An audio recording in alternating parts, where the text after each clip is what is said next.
everybody out there. Apologies for the late start. There were some technical difficulties. We are also currently down a player for the evening. They may or may not join later. I'm not entirely sure. We have tried poking as much as possible, but sometimes time zones make people conk out and have to go sleepy buys. Perfectly understandable. Gosh darn our bodily needs getting in the way of our Dungeons and Dragonsing. But anyway, we will make sure that we do not accidentally kill somebody's character tonight. That is a promise. So if you're out there listening for your recap of what actually happened to your character while you were gone, you didn't die. I don't think yet. Probably not. I mean, like, is zombification really death? I'm not sure. Anyway,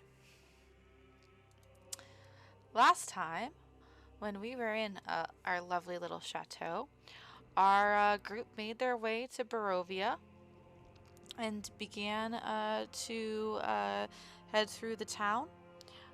They heard some crying children, and they came to investigate a house in which there was a monster, and possibly parents being eaten. And you guys all went in here and tried to find what was going on, find the monster, slay the monster, be the good guys in the story. Gon got left outside with some kids. It did not go well, and you all found a distinctly blue gentleman who you thought might be the monster, or a parent, but clearly was not either of those things, who informed you that you're all doomed and trapped, and instilled a vibe of dread with the party. It's true! Then Arthur, good boy, went over to bite the bullet and investigate the rustling in the closet, and discovered some very aggressive headwear. Which is where we left off last time, with a hat flying at his face. And he missed his initial attack, his surprise sneak attack. However, it is now time for everybody to roll for initiative to fight this thing. Now remember to click on your character token before hitting the initiative button so that you show up in the turn order. Oh man, he has a good initiative. That's very tanky. Yeah. Very nice tanky initiative. Good job. How did you get a .14? What? You also forgot to click on your character when you rolled it, I think. Oh, God damn it!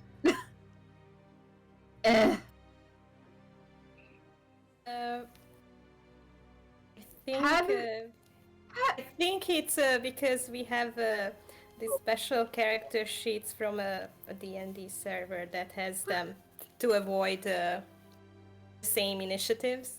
Yeah, I can add those on. Tiebreakers. Yeah, you can add those on in the details of your section if anybody ever desires to.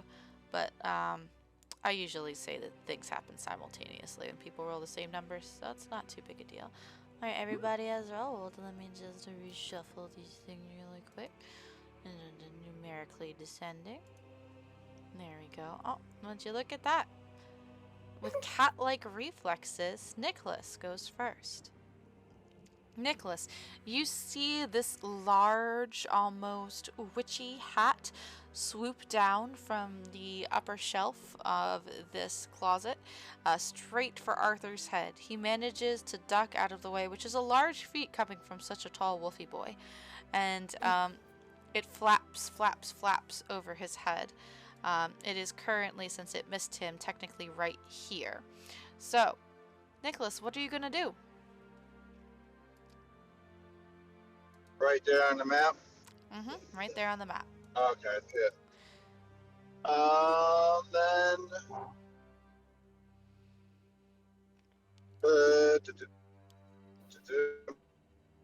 remember some of the things. It's not raging. I know I have my glaive out. You have reach. I do. Can you scroll to my abilities? See if there's like bonus actions I got. The abilities would be at the bottom right. Scroll.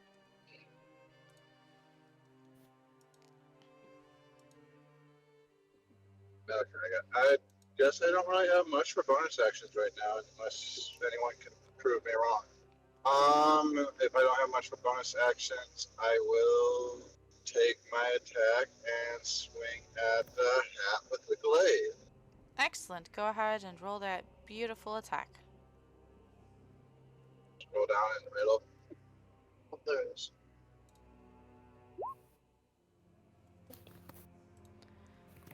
Ah. So you swing at the hat, the very tip of your glaive just barely grazing the air beneath its flapping lining with its hungering, spiky jaws, but you just barely miss it.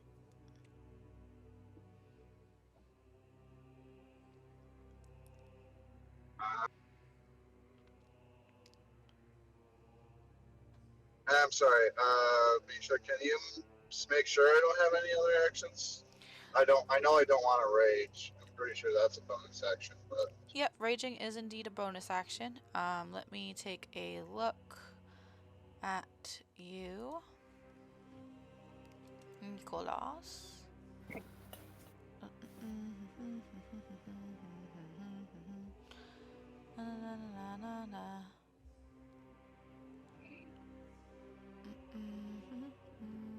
it looks like I don't. Nope. The only thing you could do is rage if you wanted to, which would give you advantage on strength checks and strength saving throws. And when you hit things, you get a +2 to the damage roll. And you also have resistance to bludgeoning, piercing, and slashing damage. Coolio.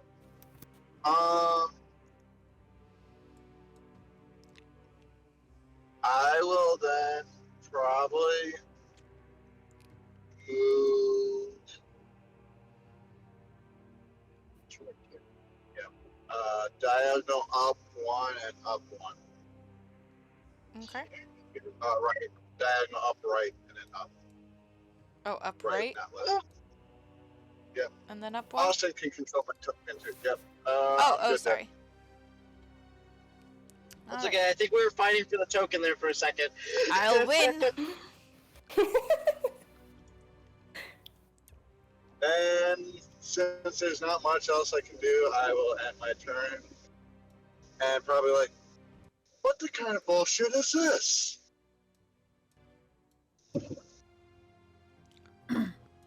And the hat goes.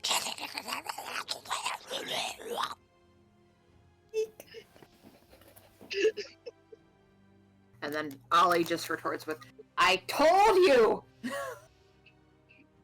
context, just, I told you. Anybody here understand deep speech?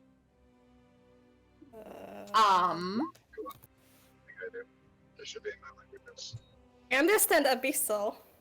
Or infernal. Aw. Languages. What languages do I? Apparently none. Where's my sheet?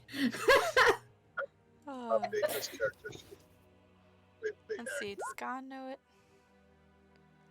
Common, Elvish, Sylvan. No, Gon does not. Nicholas knows common and undercommon. Did I not? Arthur, what does Arthur, good boy, know? Just a second. Let's see. I'm editing to easily ping it. I know it's facts. So, what's up, Mr. Thing? I know I should think the facts. No, looks like except for maybe Ollie, none of you know deep speech. And Ollie's just too upset right now. is unfortunate. All right, Nicholas, that ends your turn. It is now the hat's turn. The hat, since you just almost decapitated it, is going to go forward straight at you and make an attack on you now. Attack me. Uh-huh, it sure is. Attack of opportunity, please. Didn't leave. It did not. Didn't leave my area. Yeah, it didn't leave anybody's area, so you can't attack of opportunity What about on it. mine with reach? What about mine with reach? I don't believe Didn't you get an leave yours attack of either. opportunity for reach. I've never heard that rule before. I'll double check It's your if sheet. they move out of 10 feet. Yeah, he moved Right. towards you, not away from you. Oh, Yeah. oh, I thought I was moving out of a threatened square. My bad. Well, if you move far enough away from a person that you are no longer in their threatened radius, then yes. But he's still in Arthur's threatened radius, and he's still in your threatened radius. He did not leave either of those two areas. Yeah, So- no, I thought I was leaving. Oh, okay. Nope, he came towards you, and he's still right next to Arthur too. So he's gonna go ahead, and the first thing he's gonna do is cast Gibbering Laughter. Oh no. So, gibbering laughter. Each creature within 60 feet of the Hatter that can hear its crazy laughter and that isn't an aberration must succeed on a DC 13 Wisdom saving throw or become frightened until the end of the Hatter's next turn. Go ahead and roll that Wisdom saving throw. Everybody in this entire room who is within 60 feet, which is literally everyone. Woohoo! Hey, guess what? My wisdom, Ollie's wisdom is worse than Si's. That's awesome. Oh, I fine. made it. That's a fun. bad. That's a bad.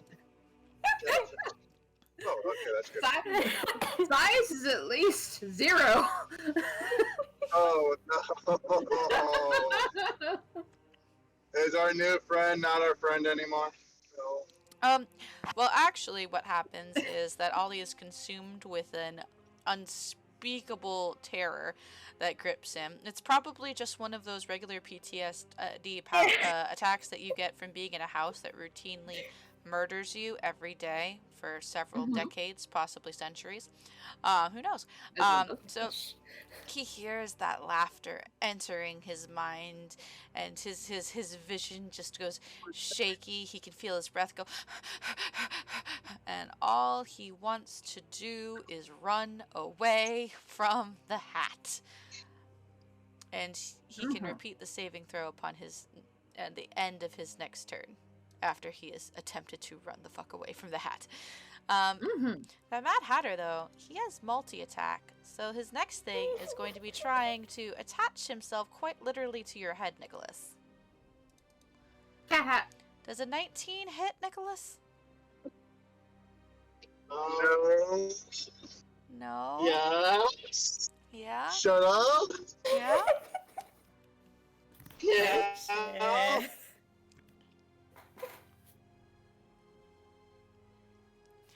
And, yeah, you are large or smaller, so, the hat descends upon your head, engulfing it, wrapping its brim securely around you and sinking its spine-like teeth into your shoulders. You are now essentially, suffocating. Also, you take 7 piercing damage. Oof. You are currently blinded and unable to breathe.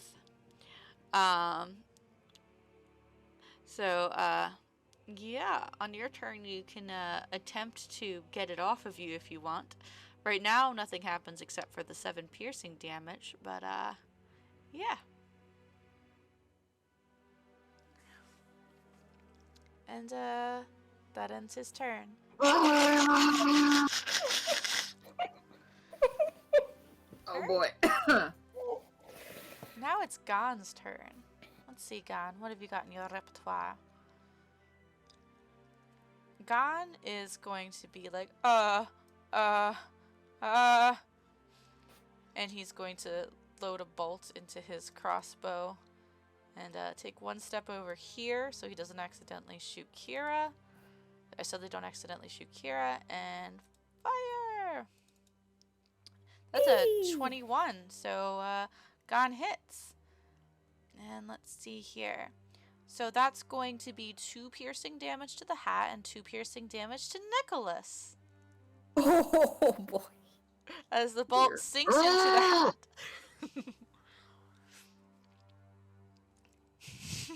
Oh no. And Gana's like, ah, shit. I don't think he got my point. And then he's going to move 1, 2, step into this room and shut the door.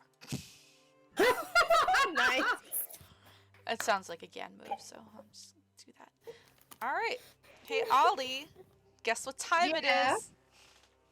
I'm not sure I want to know. Runaway time. It's Ollie's turn, which means it's time for terrified screaming. Yep, it is. Ollie, it's just the girliest, shriekiest scream you've ever heard in your life. Just goddamn lung flapping terror. And he just flees in the random direction, runs into this corridor, and just shoves his head into the corridor like he can push himself through the wall. It doesn't work, of course, so he's just grinding himself into the corner, but he's gonna try and make himself very, very tiny. It's like when a Roblox character is clipping the map. Basically. And now you can go ahead and repeat your wisdom saving throw. Fun. Wisdom, -1. Yep. No, you're still absolutely madly terrified. Yep. Welcome to the rest of the session. Hey, Kira, it's your turn. Kira's gonna move up and try to rip the hat off of his head. All right, go ahead and make a strength check for me. Oh. So you grab the hat and you start yanking and tugging, and Nicholas is just getting yanked and tugged like along with you.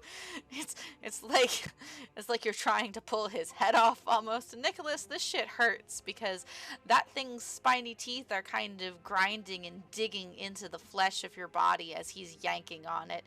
And yeah. Also, he might have grabbed one of your ears while gripping the top of the Mad Hatter.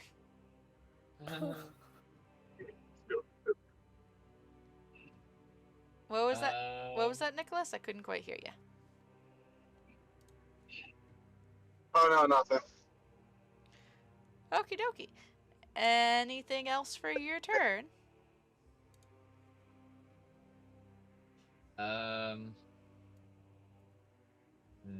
No.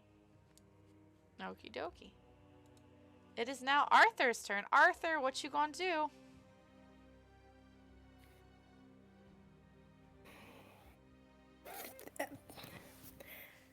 I would like to attack with my great sword, but I'm actually afraid for Nicholas. So I would like to try and gauge where the head seems the flappiest, so there is like room and no parts of Nicholas is underneath it, and try a natural weapon attack and bite the thing and try to tear it. Not necessarily off Nicholas, but like tear a hole in it, perhaps. All right. Hopefully. Let's do this. Oh shit. Yes. That's a natural With- 20. With Surgeon, like... No, it's natural 19. Is it? Yep. Oh, okay. That's very bitey. Well, you definitely bite it for sure. Roll me a sleight of hand, although in this case it's more like a sleight of mouth check to make sure you don't accidentally also bite Nicholas. Oh man, that's an 11. Okay, so that's 3 damage to the hat and 3 damage to Nicholas. But you do rip a slight hole in it, Nicholas, so you are no longer suffocating. Hey! And it is not material on the inside. Your mouth is filled and gushing with a blackish bile-like blood that just is absolutely awful. Worst thing you've ever tasted in your life. It's like if you were forced to drink squid ink that's been sitting in the sun for 6 days. Ew. Ew. Anything else for your turn, goodest boy? I let go and kind of try not to actually throw up to the side, just do dry heaving and gagging sounds. Try to get the black ooze out of my mouth. Blah, Oh dear. blah, blah. Alright, Nicholas, it's your turn. Well, I bonus action rage. Okay. That means you will have advantage on your on any strength checks you make. And saves. Uh,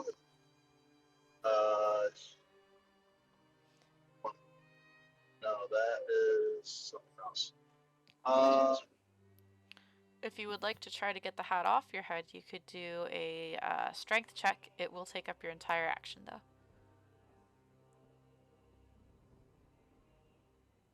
Since I'm not suffocating, would I be able to bite in its mouth?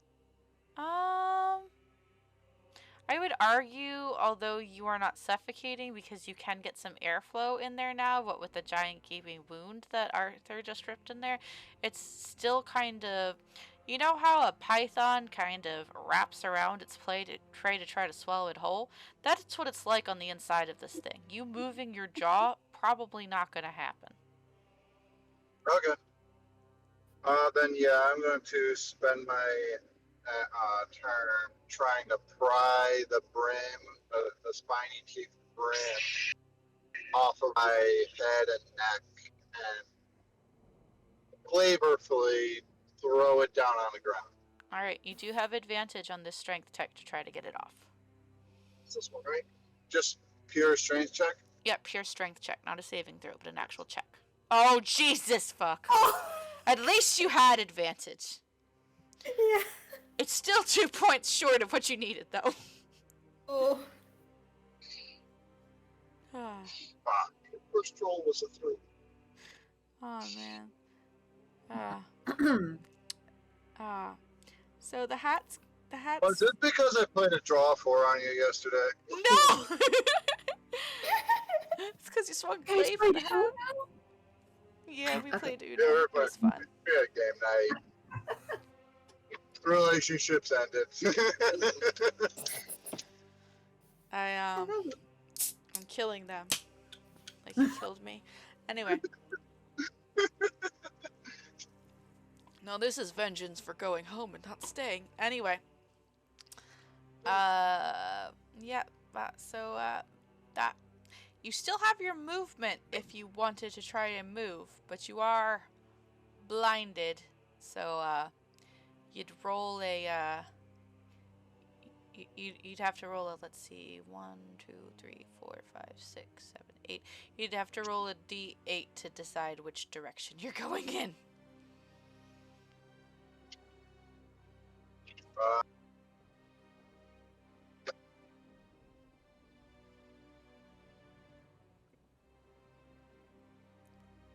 What'd you say?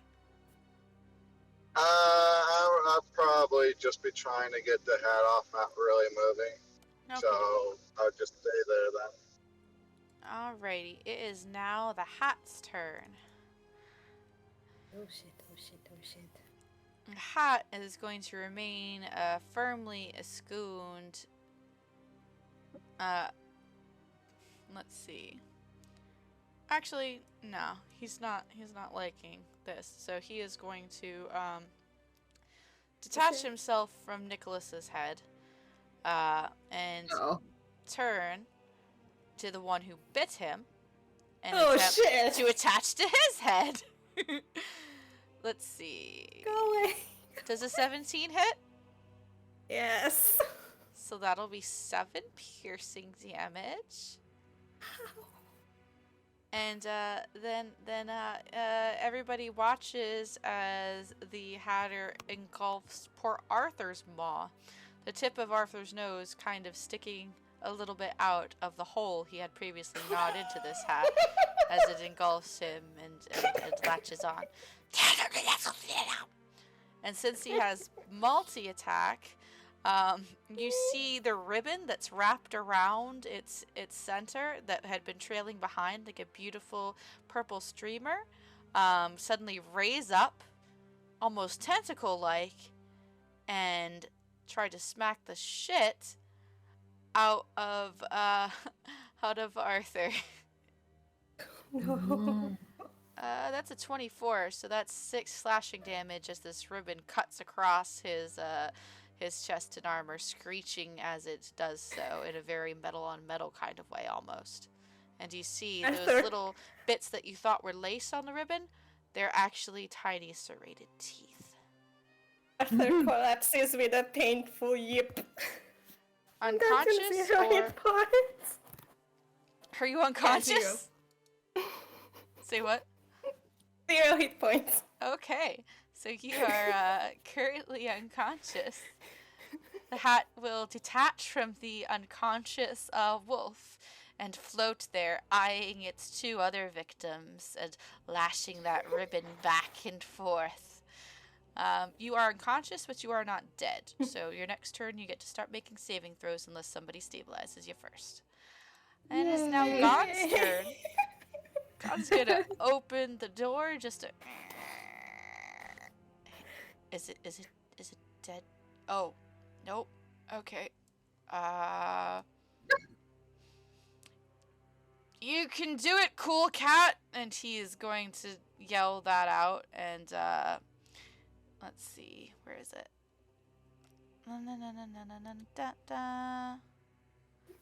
Oh, that's right. He's not a bard. He's a fucking... cleric. Ranger. I keep forgetting that, because he's a cleric, actually. Okay. That's fine. That's fine. He's gonna shout, you guys got this! Puppy, get up! And he's gonna, cast Healing Word. Ooh. And Arthur is no longer unconscious. You now have 4 hit points. And you wake up on the floor, covered in the leaking, inky bile that is staining your perfect white fur. And also with ribbon damage to your chest armor. And Gon will then, let's see, that was only a bonus action, so he can still attempt to shoot at the thing. But he doesn't want to accidentally hit somebody, so he's instead going to do Sacred Flame, which is a dexterity saving throw for the hat.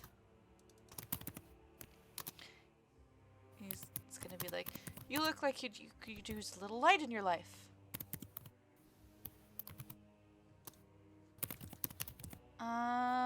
But the hat kind of hisses and swerves away from the burning flames that attempt to engulf him. And it is still looking pretty darn good.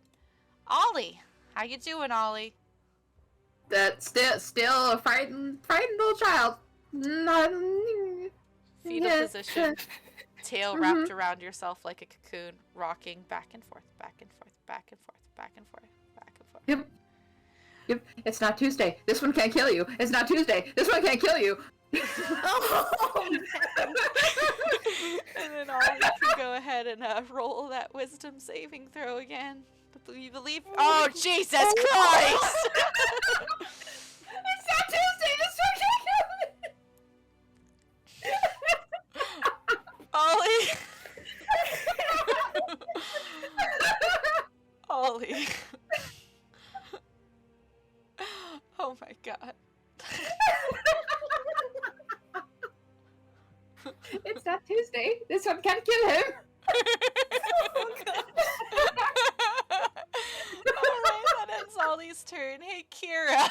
There's a hat in your face. What are you doing? Well, I would, try to smash it with my warp pick. That's what cool kids do. That is what cool kids do. Be a cool kid, Kira. Ooh, you hit it. Ooh, for 10 damage. Let's see, piercing. Whack. Are we immune or... Nope, we're good. Fantastic. Alright, so you hit it for 10 damage. Let me just see where we're at now. Missed on that.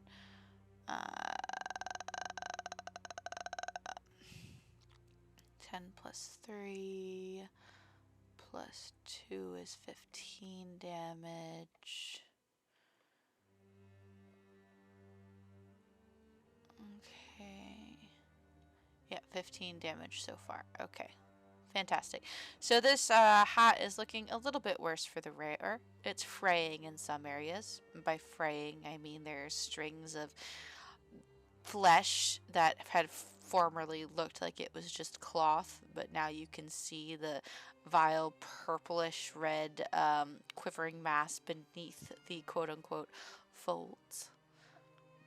Anything else for your turn, Kira? Nope.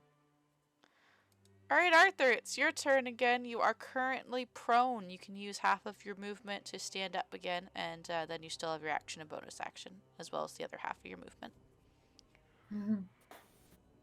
Yes. I wanna just swipe at it, but like, I guess get on my feet.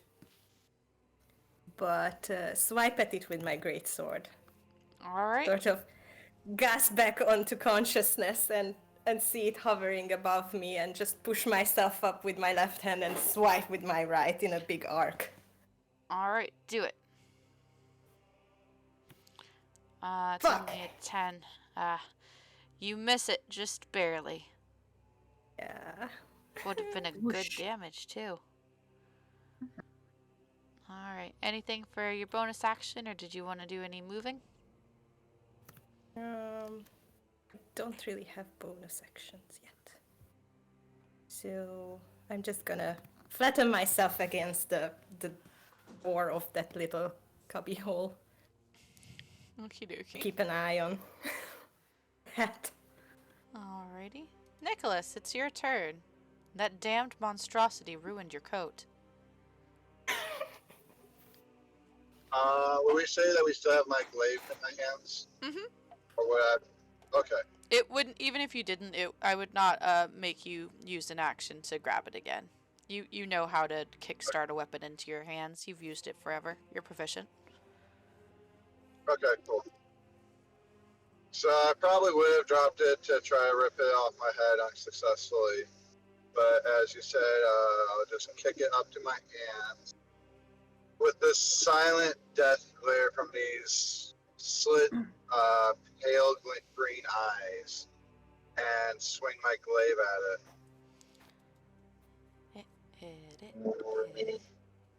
Come on.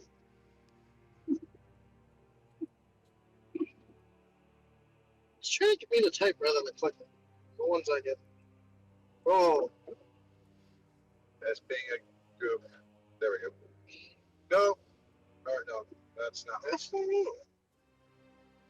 Come on, roll. Oh, that's the item. That's the Oh, inventory. that would be one. Clicking the wrong button. Yeah. Oh, a Yay, 17. natural 1 on damage. But you do hit it. Oh, but 5 damage because I'm raging. Yep. Plus 2 to your damage because you're raging, so 5. That means he's taken a total of 20 damage. He looks very worse for the wear. Like something you would not even donate to Goodwill at this point.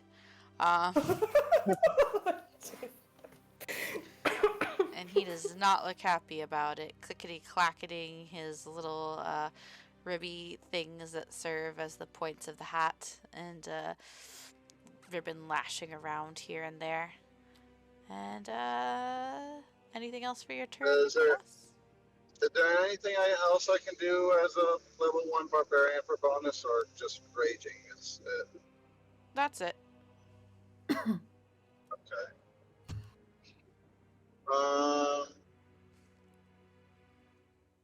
Yeah, that'll end my turn because I don't want to go this thing. Okie dokie. And it is now the hat's turn. The hat is furious. The person who's done the most damage to it is the one he hasn't gotten to try to nom on yet. So he is going to go for Kira. Kira does a 25 hit. Yeah. Alright, that's going to be 6 piercing damage as this thing's ichor-stained jaws close around your head. Again. Um, he seems to be systematically trying to take each of you out so that he may sup upon your supple remains later. Um, As one does. as one Yay. does. So that's that's 6 damage to you. And then he's also going to attempt to lash his ribbon tail around you as well. Oh, but that is a natural 1! Alright, it's time to roll on the crit fail chart. Hold on 1 minute. Oh dear. What does that look like?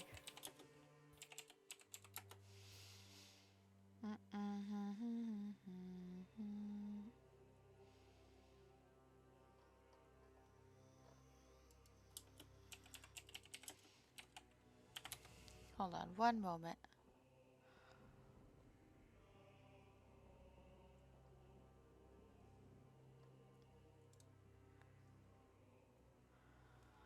Let's see here. 1 through 100.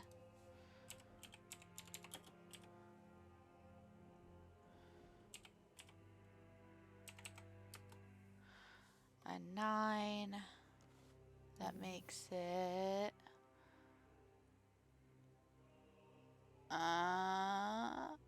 Okay. What happened? What happened? Oh. Alright, so the Mad Hatter attempts to lash the ribbon around you, but instead it actually lashes the ribbon around when it was drawing back for the smack. Its ribbon got tangled up with Nicholas's glaive, which of course caused Nicholas to reflexively jerk away, and the Hatter hadn't managed to get a good enough grasp on your skull yet, so it pops right off and is currently stuck to Nicholas's glaive, being waved around like some sort of Maccabee kite or streamer.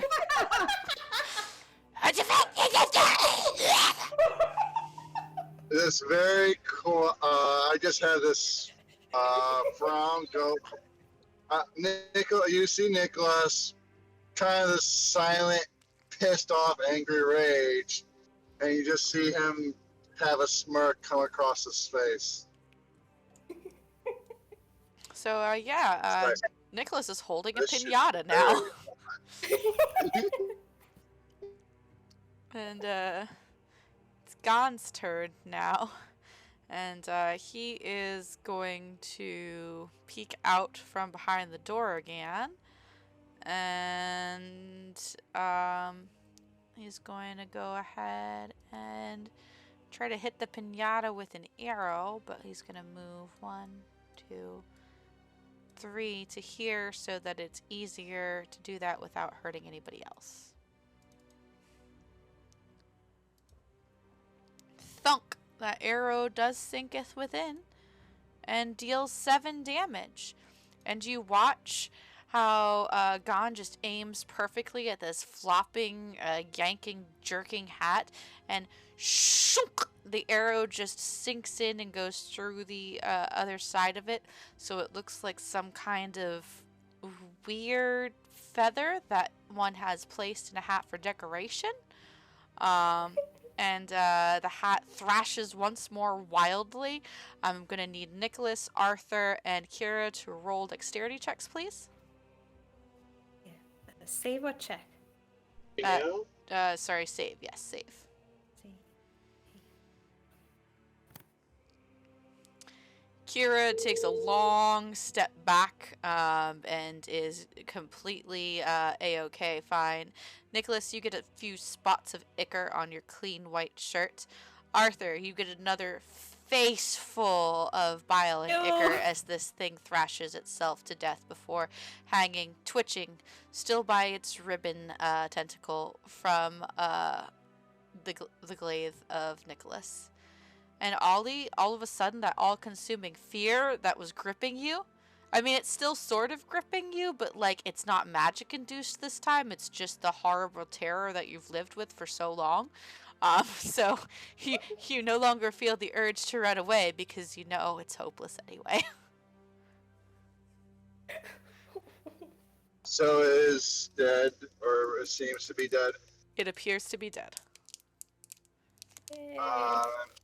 Flavorfully, with it still hanging from my glaive, I'll swing the glaive with one hand violently to the side, basically flinging the hat straight up against the wall on by the behind me, past the spiral staircase.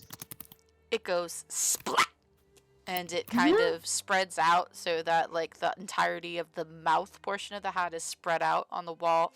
The teeth piece is kind of digging in a little bit, and then it slowly slides and just lays on the staircase, having tumbled down a few steps after it fell off the wall, leaving a streak of ichor and blackness behind.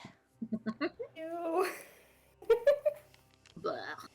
And then with a handkerchief in like a vest pocket or coat pocket, trying to clean this ichor off.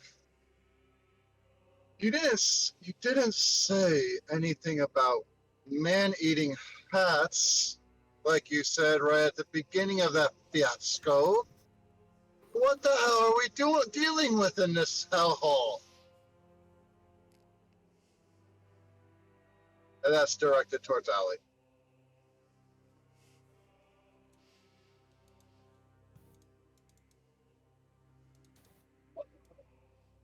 Hello? Hello? We can hear you now. What was the last thing you heard? Handkerchief? Oh yeah, he screamed at you about man-eating hats, and what else aren't you telling us about this hellhole? Oh, right, okay. So Ollie kind of just is quietly in the corner, you know, less screaming it now, just quietly mumbling about Tuesday, Tuesday. And when he realizes that he's not as afraid, he pulls his hand away from his face and just kind of looks at them with that one uncovered eye, just staring at them with a look of sheer horror.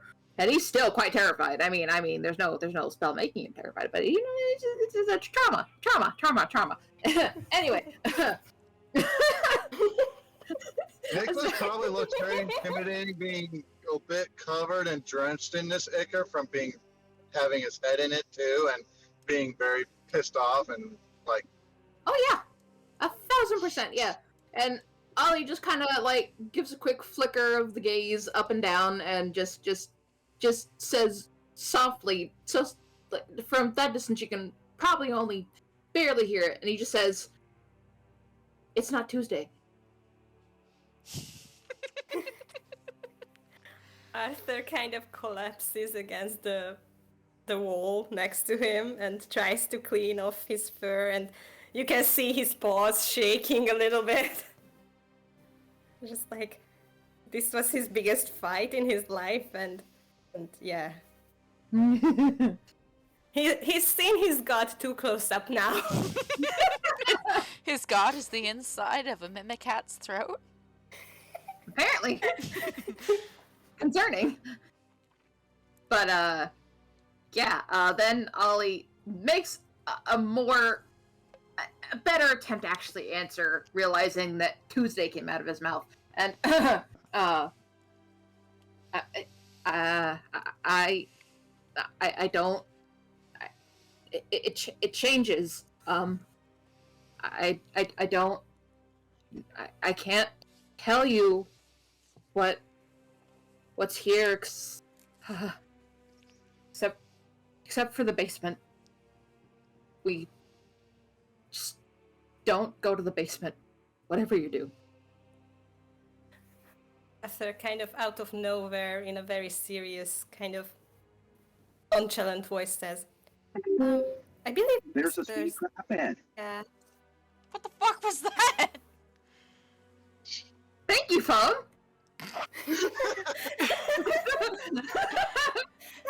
So we're not going to race through this death house. What does Arthur say again? I believe it is Thursday, yes.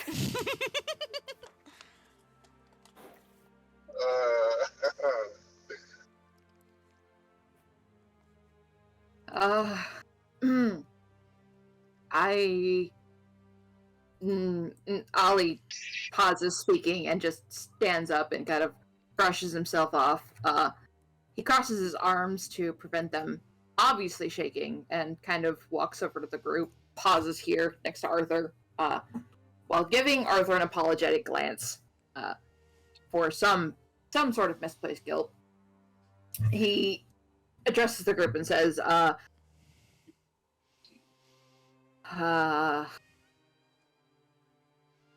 for as long as I've been here, and he speaks in a very halting way. He's still very, very scared. It's like he's trying to catch thoughts as they fleet through his mind and find the right ones before they're gone again. As long as I've been here, every day is different.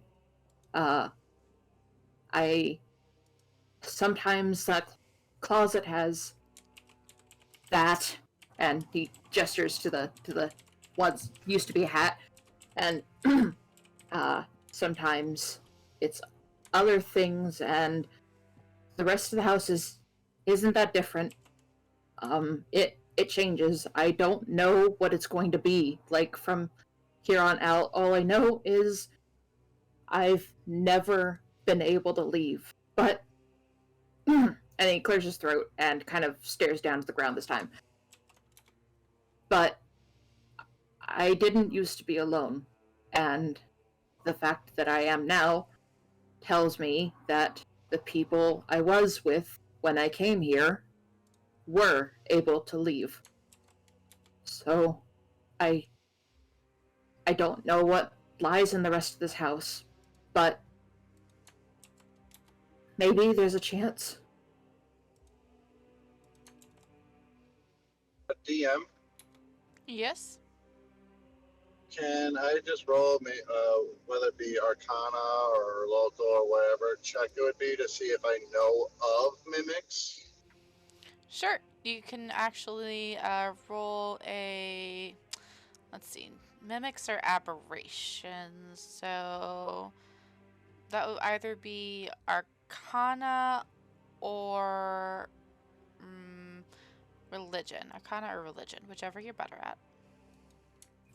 Whichever. Let's see. Okay. So, so I roll? It's yelling at me. Why is it yelling at me? Did it roll? Yeah, No, it it's rolled twice actually. All right, so the first one you got was a 12 actually. So you've heard about mimics before, but you're not exactly sure if this hat could be considered a mimic. Oh no, I was just wondering if I knew of them. Yeah, you've or do I know at least an amount? you only know the most basic of things about mimics.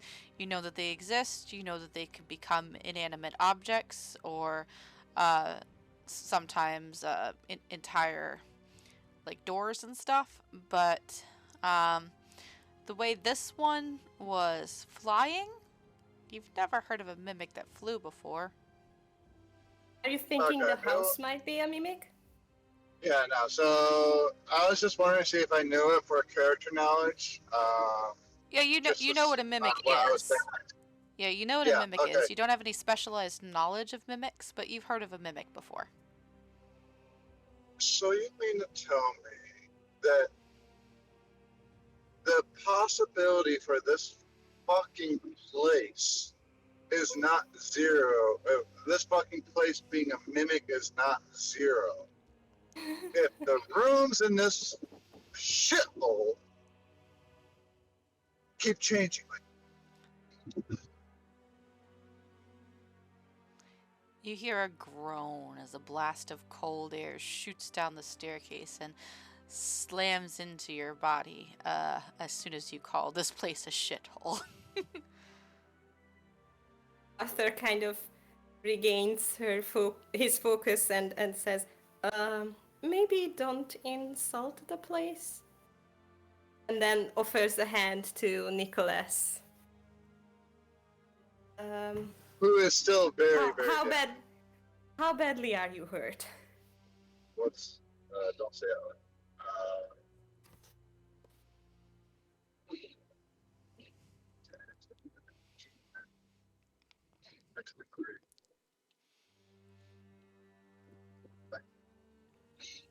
He is, his whole face, it probably has a bunch of that ichor, and there's wounds all around his chest, like deep bloody wounds around his chest and neck, and it looks bad. Like, it looks very bad. Not good. Very not good. Are you a willing creature? Can I cast Lay on Hands on Nicholas? You may definitely cast Lay on Hands on Nicholas. And you shall heal 5 points. Is all I can give. Alright, you have 5 health back, Uh, Nicholas. So you reach out your hand. You were still sitting on the floor?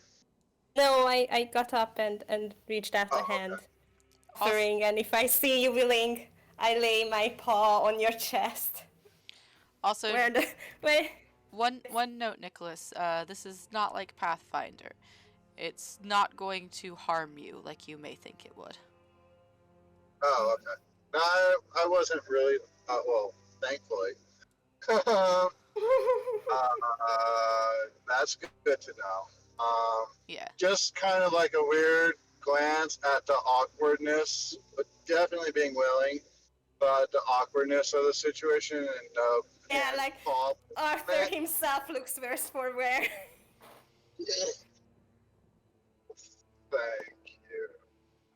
Thank you. I think I'm gonna go rest. Very much appreciated. As he goes into the room over here while you guys are doing all that, he's gonna sit down in this couch and rest. Hey Kira, roll a perception check.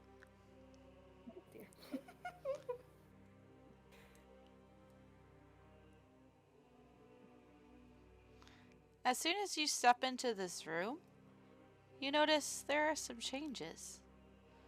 The wolves that had nice sedate poses within the room, kind of standing or sitting regally, are now turned, all of them, facing towards the door that you just walked into.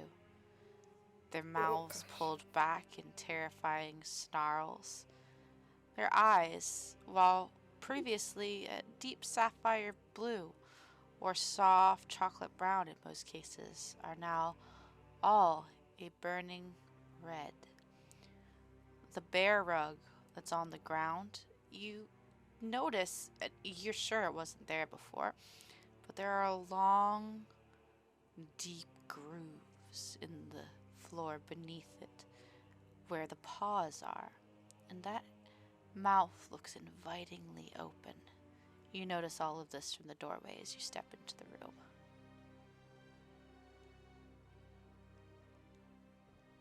Okay, so I noticed at the doorway. Mm-hmm. Okay, yeah. Just turn around and close the door quickly then. As you do, you hear a loud at the door, and then silence. We should probably not go in there, because there's there's scary things in there now. And then he'll go over and sit down by the fire. Hey Ollie, roll just a straight intelligence or wisdom check for me, whichever one's better for you.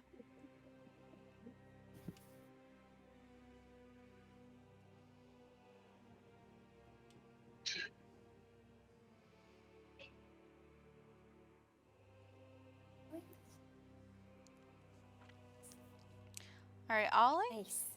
In all of the time that you have been here, no matter how many times you have died, no matter how many times you have woken up again, every time that happens, there's only ever been one mostly safe place, and it's that room right there.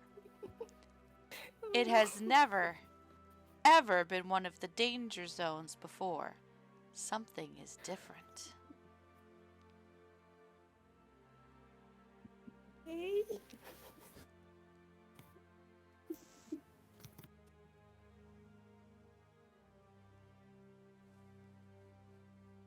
You there, Ollie? Hey, Hey ho, I was muted. Ha! Okay. So, Ollie just watches as Kira walks away from the door and just says, what did you do? And then looks back at the door and looks back at Kira and again, what did you do?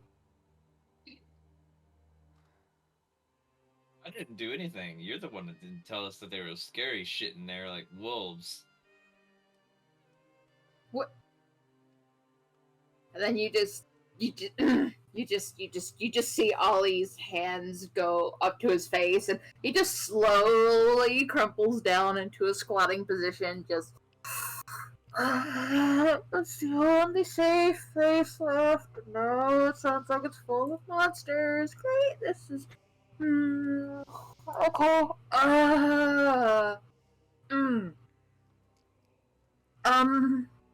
What did you see in there?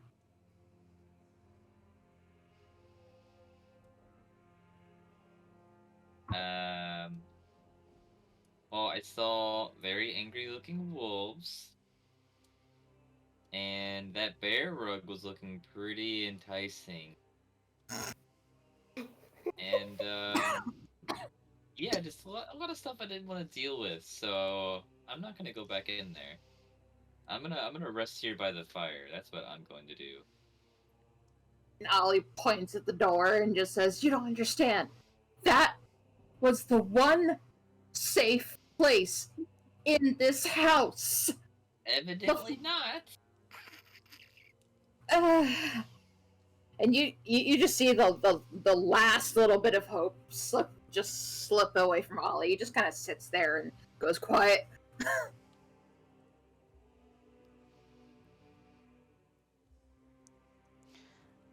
Alright, so Kira sits down by the fireplace. Ollie curls into a fetal position. What is the rest of the party doing? I think Arthur is going to walk around and check the doors, the walls, the floor, kind of looking for anything out of place or any clues to what might be behind the doors without actually opening any of them. Alright, go ahead and roll me an investigation check for that. While you're doing that, Nicholas, what are you doing?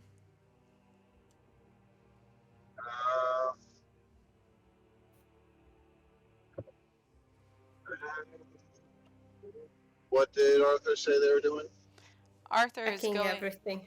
Yeah, Arthur's going around the place, checking all of the doors, the walls, just trying to find out what might be behind the other closed doors in this place without having to open them first, seeing if there's anything weird about the walls, that kind of thing. He's investigating. I would look over by the fireplace where Kira, like on the opposite end of the fireplace where Kira is, and yeah, right about there. And could be threatening after the fiasco we just had. Or yeah, Wait, what did you say? is there anything like mounted on the wall or on the mantle of the fireplace or anything that seems like it could be threatening or intimidating? There is a portrait above the mantelpiece that looks as though it is the two children that you all found outside, along with two adults, one man, one woman, both stern-faced, and one of the adults is holding a small wrapped bundle that you can just see the peeking cherubic face of a tiny baby. The family is real. The children look very subdued, and the parents look dour and stern. The woman herself kind of stands with a bit of a cold shoulder towards the man and the infant, as though she does not wish to be there. And there is also a sword above the mantelpiece, just laying there.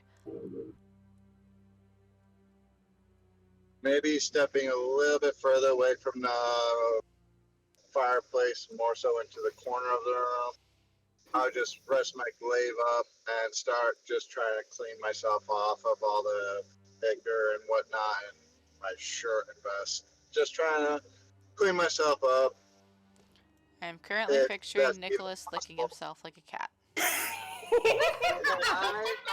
did say I have a handkerchief.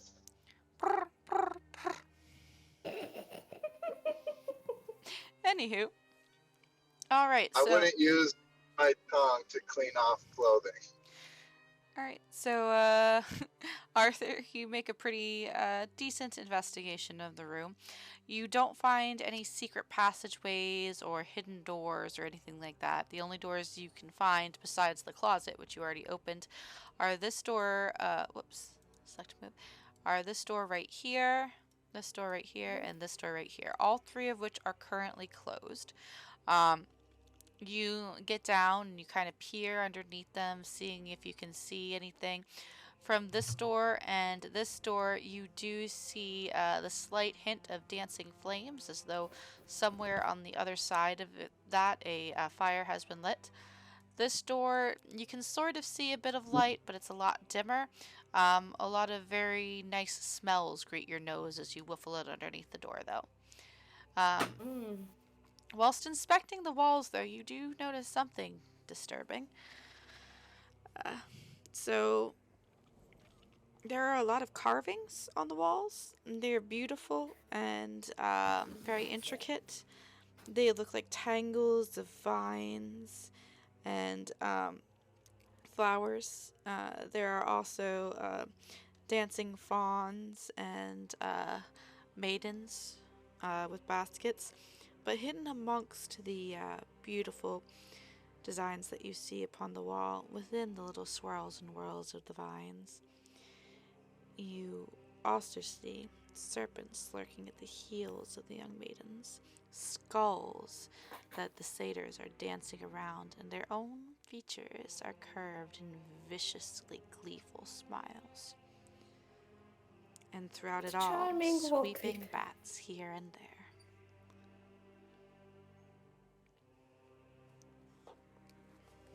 Do I recognize anything like history of it or the style of the carvings?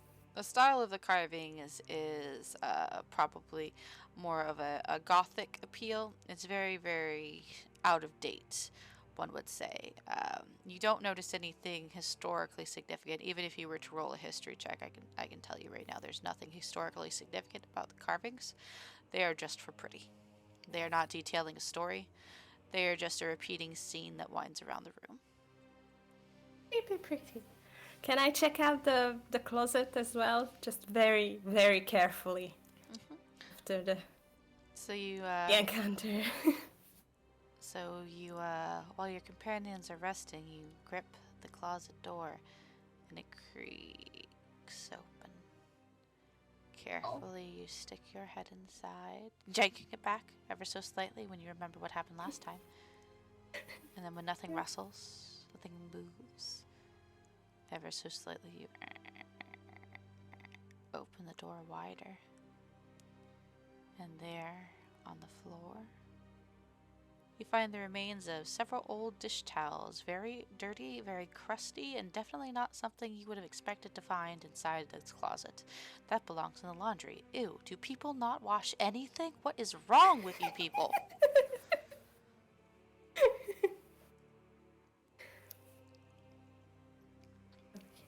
And while Arthur is doing his thorough investigation, the rest of you who are resting can use your hit dice to reroll hit points if you like, if you need.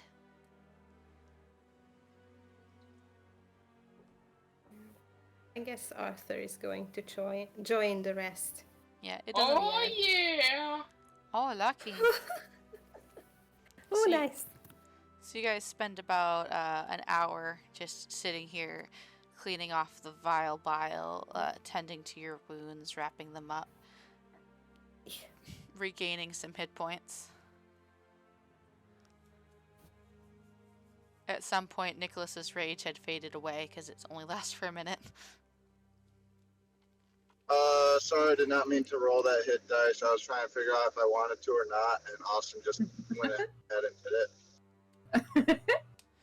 I mean, it's 13. I'd take it if I If were I you. need to hail later, though. No, that's true.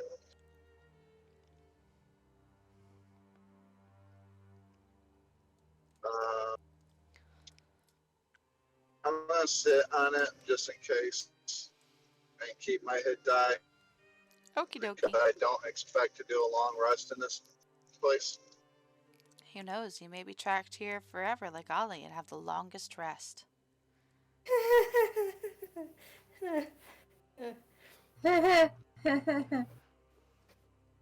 Forgot that's my time. Scenic Death House Spa. It's where everybody wants to go and never wants Complete to with leave. Tuesday tours. Guy that Oh, works dear. up for 4 minutes or a long rest. Tuesday is Crazy Hat Day. Bring your best headwear. Just check it for teeth first. Anywho, you guys take about an hour to rest and do what relaxing you can within the bowels of a house that wants to destroy you. And yeah, what are you guys doing from there?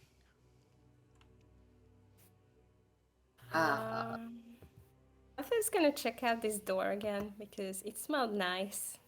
Okay. He's going to double check and check if it's locked, but or trapped, but not open it until the others are ready or finish their own rests and we can agree on which way to go. I think we should well, we could try the stairs So you reach out as to check the door to see if it's locked. The handle moves freely, so it does not appear to be locked, but you do not open it.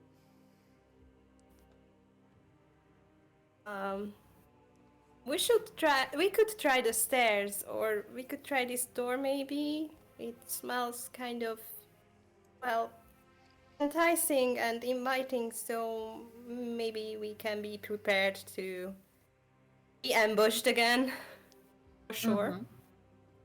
But And- I do believe we should try to keep moving. And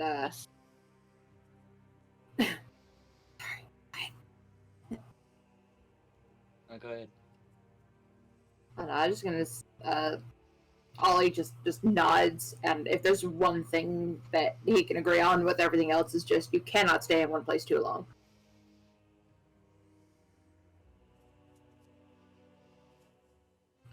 But also, the house is terrifying, so he doesn't want to go anywhere. So, shall we try to make it to the attic where the children wanted us to go, or should we try to explore the whole of this floor first? I suggest we do the whole of this floor and not listen to pointing at the painting. Children that weren't originally in that painting when we came in here. Actually, they were originally in that painting. Oh, I thought you said someone wasn't originally in that painting. Oh no, the kids were originally in the Or am painting. or am I confusing stuff? Sort of. In your other session, a painting changed its expression. Oh, okay, my bad. Nice. Sorry. Sorry. Sorry. Then I would refer to Gon, like, yeah, children that disappeared, according to Gon, after she was convinced or forced in here, whichever. Hey, you don't understand what's out there. And they shut the door, and then the creepy fog, and then they were gone, and we need to get out of here, man. Agreed. But I'm not going to trust some creepy children like that. Yeah, no, So I definitely agree don't with- trust the children. Yeah, don't trust anything. Don't trust him. Don't trust you. Don't trust anything. Don't trust myself. Trusting may be too much, but sometimes with enchanted places, it's easiest, or maybe not easiest, but fastest to follow what they want from you and just fight back real hard. So, if as Gon said, there's a baby in the attic, maybe we should head to the attic. Also, And Arthur still has his hand on the door handle, like he actually really wants to go in there, but kind of torn between his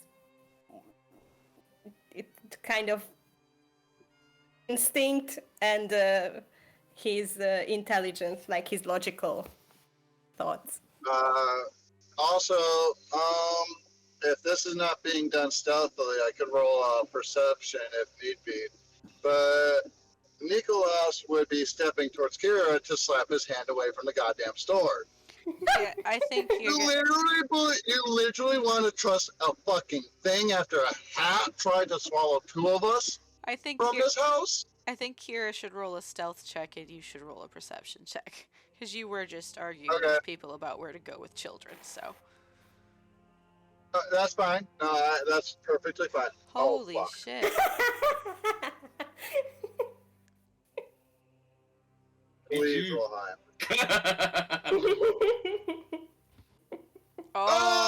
Oh! Alright, you both roll one more time. Oh, I already know I'm not gonna roll good again. That was a one-time thing. Oh no! Oh boy, yeah, no. Nicholas Your has hand every reason not Almost like to this the person. sword. So, Kira reaches for the sword, and Nicholas is so heated in his debate. At first, he doesn't even notice. But then he just hears ting as Kira grips the sword and has it halfway off the mantelpiece, and then the whole storming up and attempting to slap the hands thing happens. And like this would be like not like yeah, no, never mind. I can imagine Yeah, I'll Nicholas just kind flip. of doing a double take. Hands off the sword! Off the sword! No touch, no Back to touch. licking yourself, fiend. And then he'll point back towards the corner as he slides the sword into his belt. Hey, Kira. Make a Oh, no. dexterity saving throw, Kira. Oh shit. Ruh-roh, Raggy. Oh no! So, as you stand tippy-toe on the mantle to grasp this sword and take it down and put it into your belt loop, nothing happens with the sword. However, there is a loud snap, crackle, and pop. Your cloak is now on fire because an ember just innocently burst from the fireplace and landed upon it. I'll do my best to put it out. You stop, drop, and roll and stamp, stamp, stamp your cloak. You put it out easily. I'd step away because this idiot did this to himself. Everybody Ollie's watches. just staring. Everybody Arthur watches. kind of makes an aborted motion towards Kira, but by the time he would start moving, the fire is already out. Careful with the... Yeah. Yeah. I meant to do that. And then he flicks his cloak as he steps away from the fire. And you may now add a normal, ordinary, non-magical longsword to your inventory. Oh, yeah. But it was Nicholas shiny. will just It is shiny. It has a Nicholas really will just cool. say. Oh, go ahead. It has a really cool coat of arms on the hilt that looks like a windmill on a red background. Same coat of arms that was on the shield in the hallway you passed through. Ooh. You know, if you're the first to die, don't say I didn't try to warn you. I'll remember that next time you have a hat on your head and I'm trying to pull it off. Weren't Please don't fight. Eh. We should stick together and work together. Please. Please, could you please?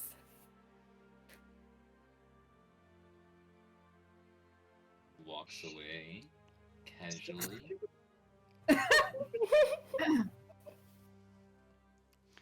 So, after some time of self-wallowing, self-pity, self-dread, I'm never getting out of here, Ollie's gonna go ahead and stand up and kind of just draw deep breath in through the nose, deep breath out through the mouth, and just brush himself off and walk over here and say, okay, I have come to the realization that either we're all going to die here, well, again, or you or possibly all of us might escape. I don't know. All I could say is please be very careful when you open that door. And whatever you do, don't go in the basement. Oh, all right. Also, the basement might be behind that door. I don't know, so please don't go in the basement. So should we go through the door or up the stairs? Well, As about we go upstairs first and see what's there, and then when we come back down, we'll check out this door if we haven't resolved the issue already. the basement is not upstairs, so I mean, maybe. Wait, what if it is? Yeah, I don't think it can be completely ruled out from what you've said about the house. Uh-huh. Ollie just nods. Considering that you mentioned each room, the house is ever changing, I don't think trying to clear it floor by floor will matter, so hopefully going up is an alright idea. Hey, Yeah. Ollie. Yeah, let's go up. Yeah. Yeah. You do know while the house changes every day, when it is a new day, the layout is set for the day, so it's not going to change behind you, or at least it doesn't usually change behind you. Oh yeah. And Ollie does express this with an added mention of, but I haven't actually left that room since until now today, so I don't know what the rest of the house is like today. Just so you know. Okay. Let's go upstairs. And I was gonna go upstairs. All right, Ollie heads for the staircase. Anybody else moving with Ollie? Yep, I'm right behind. Okay. Arthur is kind of hesitant to let go because there was so much nice scent smells from that door. Good smell. But logic says we should head upstairs, but there was and he opens the door just 1 inch and peeks in. Just with his nose first.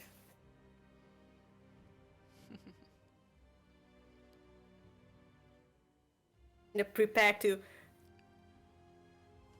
smash it closed immediately if there's trouble on the other side, but kind of sniffing through the crack, peeking in. You crack the door open ever so slightly. Everybody else, as they're about to troop up the stairs, hears a click behind them as you open the door to reveal a kitchen. This is where those good smells were coming from. There's a pot bubbling on the stove, which what smells like beef stew.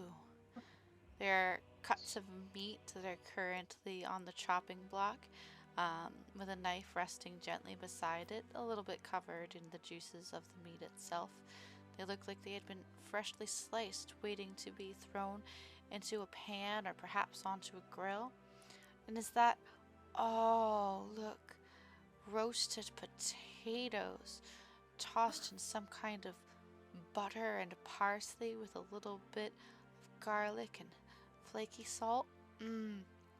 Oh, the smells assail your senses, drifting over you and gripping you in a blanket of warm comfort.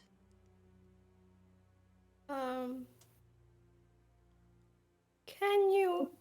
He kind of talks towards Ollie, but his nose is inside the door. Can you tell me about the kitchen? Ollie just turns white as a sheet and slowly turns his head to stare at Arthur. And without saying a word, he just shakes his head slowly.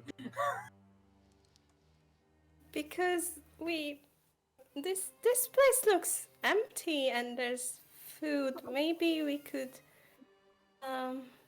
eat something and regain our strength, of course.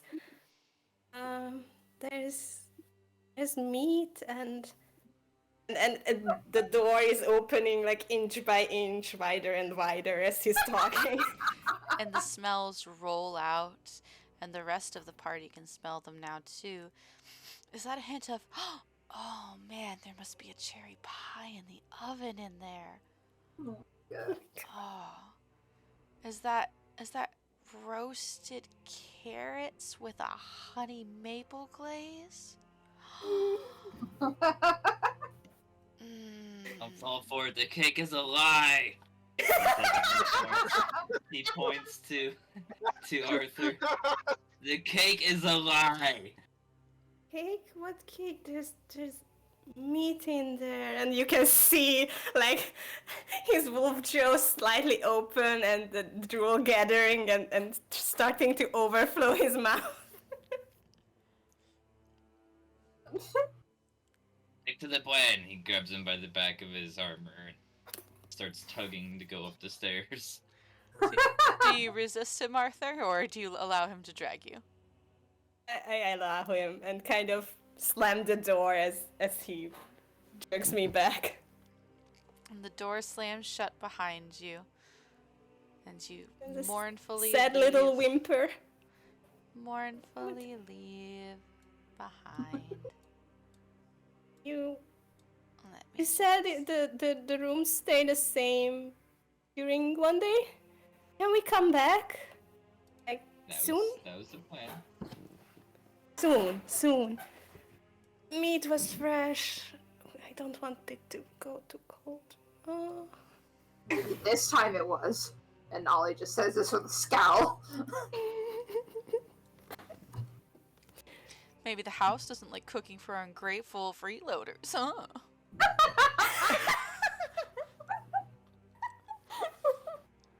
I mean, yeah, probably. Alrighty. Hold on just a second. Let me pop y'all onto board.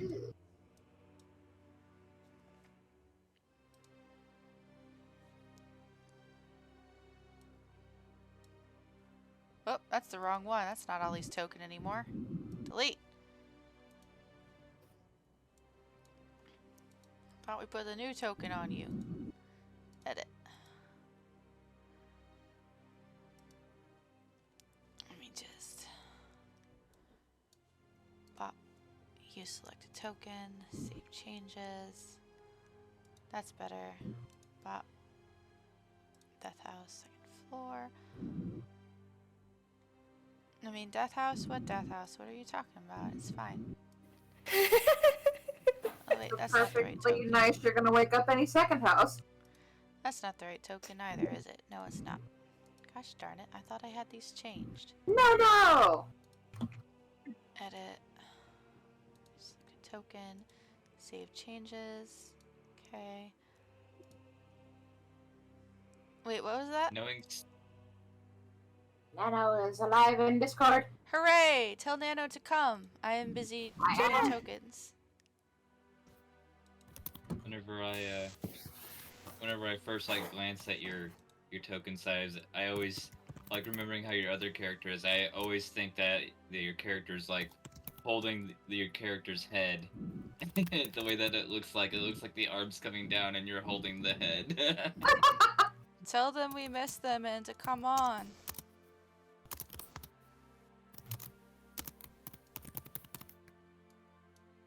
There we go.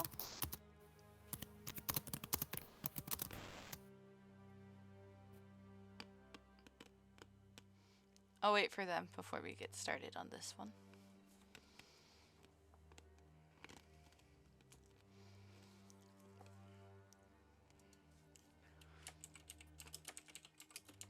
Come on, come on, come on.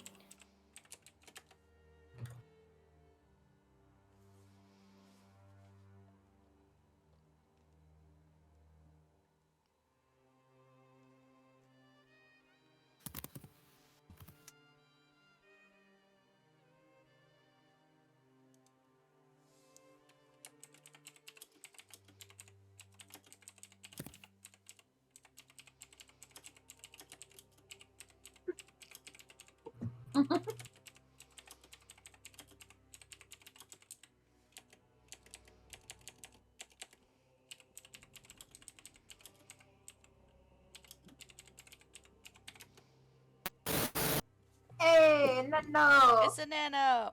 Welcome! Yay! Hello. Can't hear you. Oh yeah. Your microphone appears to be mutated. Was a brief second of static and then muted, so I'm assuming they're setting up a microphone.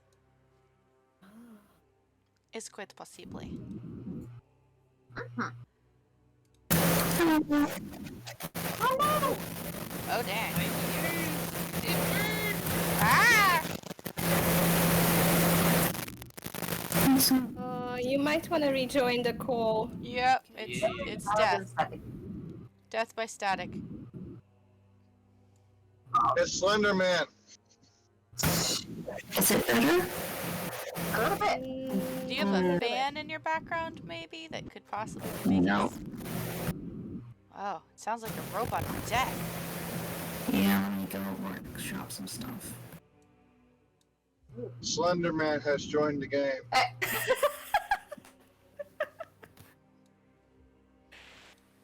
Yeah, it's the curse of the microphones. Microphones are all jerk faces. And sometimes Discord is too. Like, for me, it's really hit or miss whether my built-in mic works or not. And in the same program, in the same setting, everything the same. And one day it works, one day it doesn't. Mine stays pretty much the same the whole time. The only difference is like where I'm sitting, like, because it's a directional mic. Mm. So like if I'm sitting back in my chair, I'm usually pretty quiet. But if I'm like sitting up and in gaming mode, it's pretty clear. Nice. Oh, excuse me, sorry. Hello. Hello! Yes, much better. Whee! On the wrong input, so it was taking input from, I don't know, some other device. Gotcha. All Oh, the good massive now. feedback. Well, now I'm getting a bunch of weird noise from Sives. I'm not. I'm not. I think that might be you. I know, it's randomly activating and it's like, Oh, it's because I have a fan. Oh, yeah. It's hot in here, okay? It's California. Oh, but anyway, to recap, a fan tried to eat 3 of your party members. You healed one of them and ducked behind a door, waited for it to be safe, and then came back out again. Okay, cool. I figured that was a pretty gone move. And Yeah. then you made commentary about stupid ghost children. And your party decided to continue exploring the house, which Ollie has told them. He has no idea what the layout looks like for today because it changes all the time, constantly. So everybody decided to forgo going into the kitchen that smelled absolutely delicious and had good, wonderful food out for you, and head up the stairs instead. And as you guys head up the stairs, what you'll see is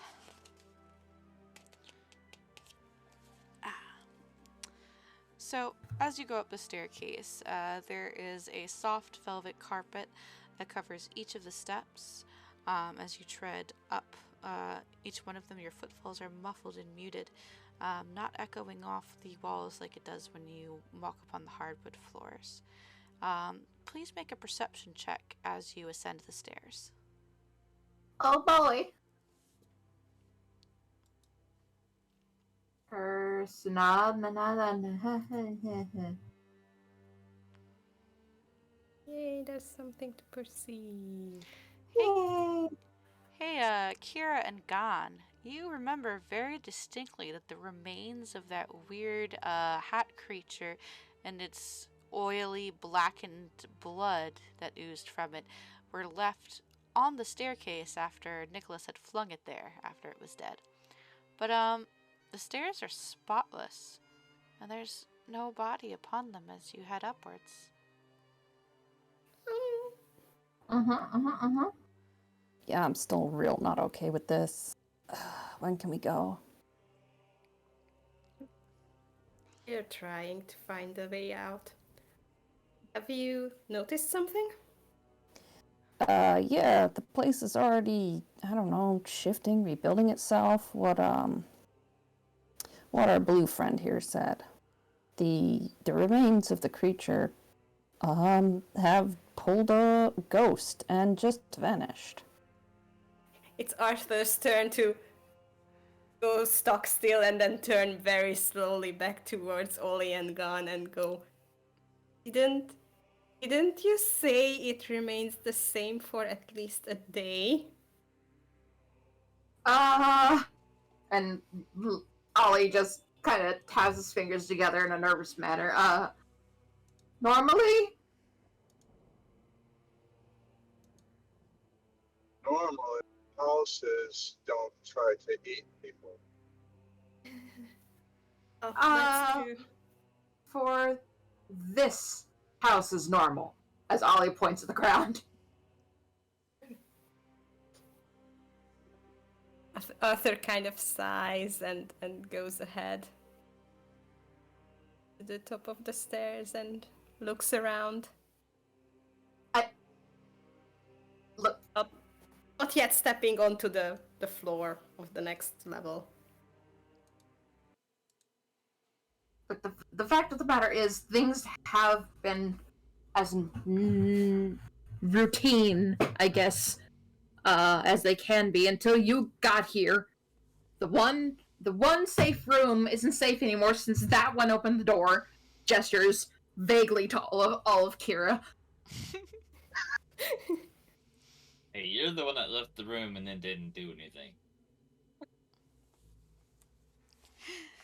He says, waving his finger back and forth in the general direction of Ollie. Please don't fight. We need to keep working together. We're not fighting. It's just we're just Perhaps it's a trading good words. sign. It's a good sign that things are changing. You said you were stuck here for a very long time. Perhaps it's a sign that we all can get out soon-ish. And you can see he really tries to stay positive because that's what he learned to be. Keep hope and be positive, but he's very shaken by the recent events. Yeah, and as Arthur, good boy, tries to be a good boy and cheer Ollie up. You see Ollie like brighten up a little bit, although it's clearly a very fake smile, but he's trying. And then, oddly enough, he looks away. And you just see this wave of utter guilt wash over him, and you don't know what that's about. But that's weird. And he says nothing, by the way. Mm-hmm. All right. Well, Arthur, you had a pretty close call there, so don't let something get the drop on you again, okay? And I'm gonna put the Vigilant Blessing on Arthur, assuming that hasn't gone on anyone yet. No, the only thing I used was one spell slot to do a healing word. Alrighty. Raise him. What does the vigilant? That's the advantage on initiative rolls. Oh, that's nice because my initiative was not nice previously. Okay.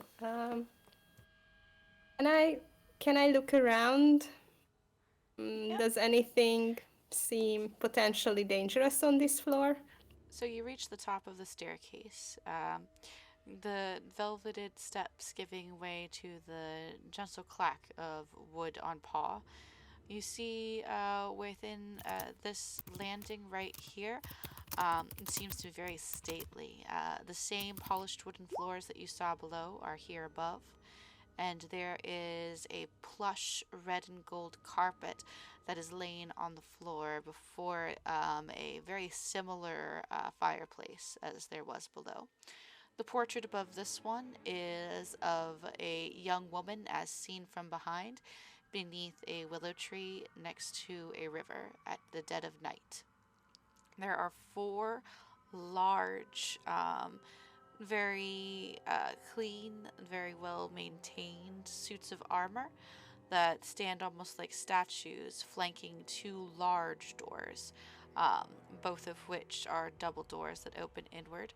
There's also one smaller door directly to your right as you come up the staircase. Um, I step. I take out my glaive since I have one too. Because I'm weary of getting any closer to anything and kind of poke at the carpet. All No right. PTSD about cloths.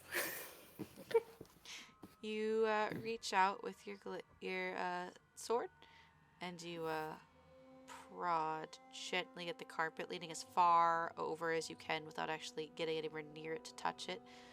As your blade grazes the beautiful fringe of this luxurious rug, nothing happens at all. It lays completely inert. Okay. Oh, try the armors next.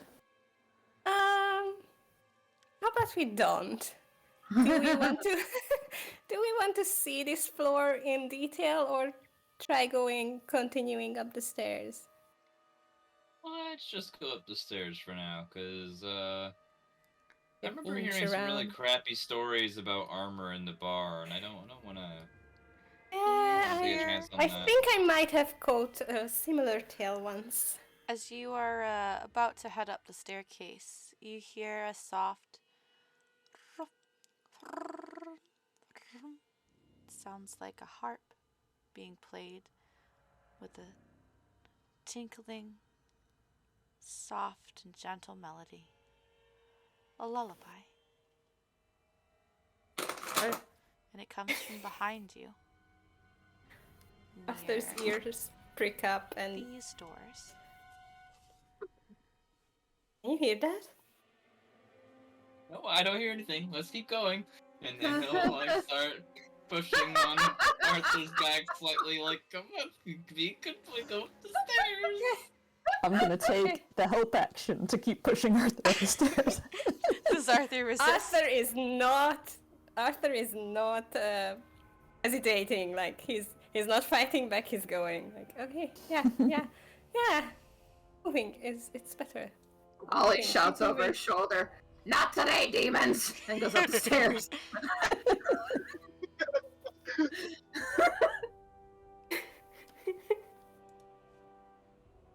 Alrighty, hold on one momento. We're gonna speed through this easy. Yeah, it'll all be fine. It'll all be over soon. Oh man. You'll exit your first dungeon without even a full exploration achievement. It'll be great. Yeah. It's not like anyone worked hard to make maps here or anything. No, fuck that Speed bullshit. round. Maps. What is this? Dungeons and Dragons just makes itself. More Fuck yeah, it fog. does. It's not like I paid for a year subscription to Dungeon Fog. Oh. Alrighty, let's get you guys onto board.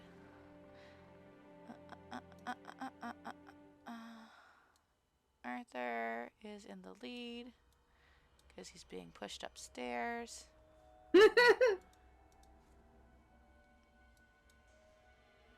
He's not fighting back at all. Kara was behind him. Gon was assisting in the shoving. Then I believe Nicholas was after that because Ollie was at the back yelling, "Not today, demons." Perfect. Alrighty. Arthur gives the next room the same once over. Are we on the top floor? You saw that there were at least 3 floors from the outside, possibly an attic. You are currently on the 3rd floor. And right now, as you come up this way right here, as you are ascending the marble staircase, the oil lamps that have been lighting your way this entire time and have been impeccably clean, by the way, they start to get a little bit dimmer, as though the oil has sputtered out, until when you reach the very top step, all of it is gone, and you are left in sort of a dim darkness with only the light from below sort of illuminating the room you are currently standing in. And as you were coming up Before the dark vision. and as you were coming up the stairs themselves, you noticed that the soft velvet carpeting that had coated them, while perfectly brushed and laundered on the previous staircases, now looks like it's developing holes in certain places, moth-eaten ones, small burns, until by the time you get to the very top, it's practically in shreds. The balusters here are covered in a thick layer of dust that hasn't been moved in ages, and a smattering of it lies over the floor. You see another one of the armored units standing here at the top of the staircase, placed against the wall, but unlike his brethren below on the previous floor, he is covered in layers of rust and grime. You can see the corrosion that encapsulates his person. For those of you with dark vision, you can see 2 doors to your left as you're standing on the staircase that are next to each other, as well as a small hallway leading to a set of double doors on your right, and possibly another smaller door near there. But there are no more staircases leading upwards in this room. Arthur kind of rubs all the dust on the balustrades and goes, I'm not sure if it's a good sign or a bad one, but let's be hopeful and say it's a good sign. That doesn't seem that anybody made it this far very often lately. And he kind of trails off, realizing what he just said, and glances nervously behind at Ollie, and then steps onto the floor. Hey Misha, check your messages on Discord. Okie dokie.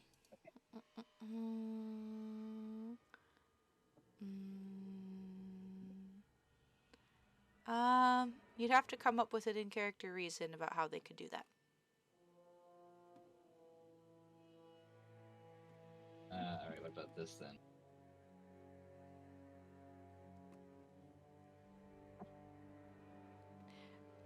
Okay, sure. But, if I find a way to break it, I definitely will. Well, I'm thinking like,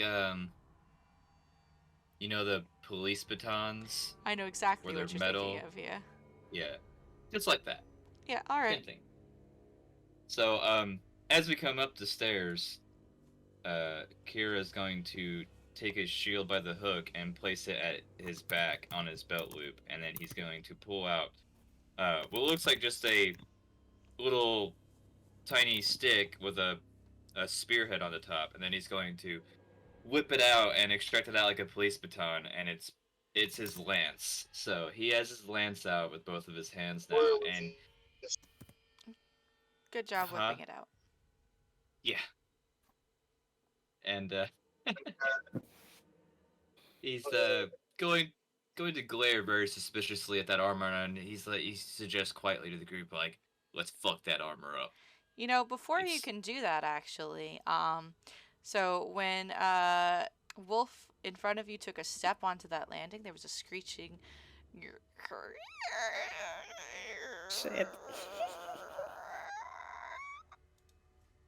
sort of a noise. Yeah. Yeah. And yeah. and the armor. Oh, no. Oh my god, that does not have any right to be so cute. Yeah, the armor is the darndest thing. The armor just seemed to spring to life. Worry, not fun. Bottleneck. Why can't I touch it? God damn it. Are you on the wrong layer? No, I'm on the right layer. So do I have my lance out at least? Like, I moved it to the Arthur objects has and his tokens sword. layer. But...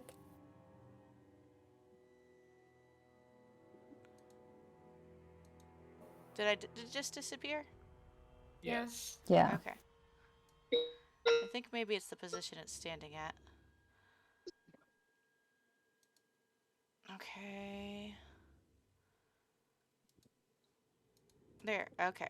Yeah, I don't know what was up with it, but he's fine now. Okay. The armor springs to life with a creaking groan. And everybody can go ahead and roll initiative. Remember to click on your token before you roll it.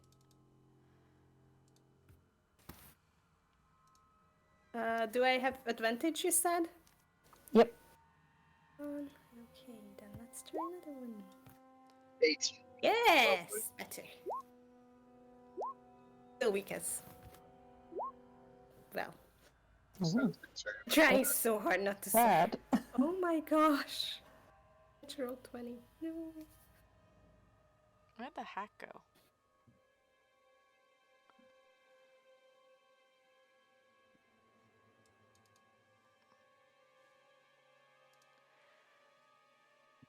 The Alright. house ate it. Delicious. I think some of you are doubled on here. Might be. I shouldn't. I don't see. Oh yeah, your doubles old of anything. your old we're ones are fine. on here too. I gotta take those off. I don't see those. I just see our current ones. I do.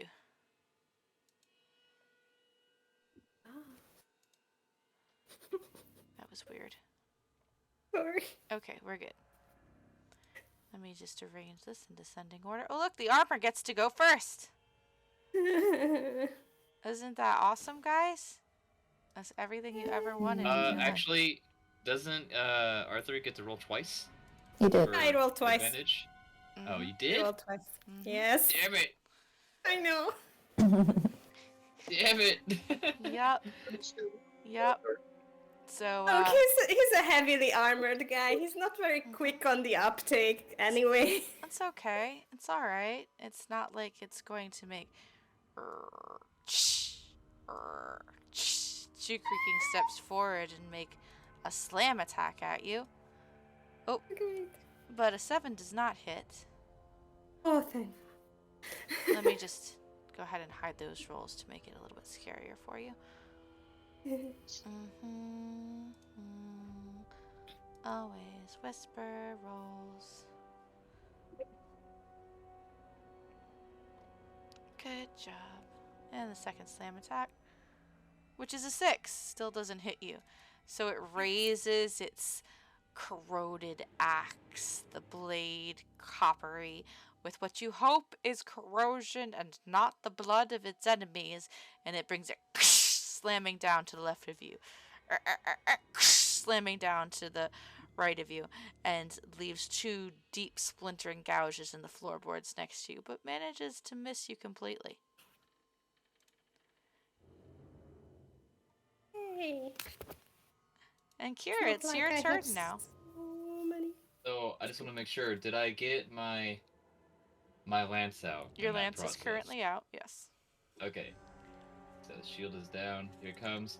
I'm gonna stab over my teammate's shoulder with the lance. That's going to be at disadvantage because he is in your way.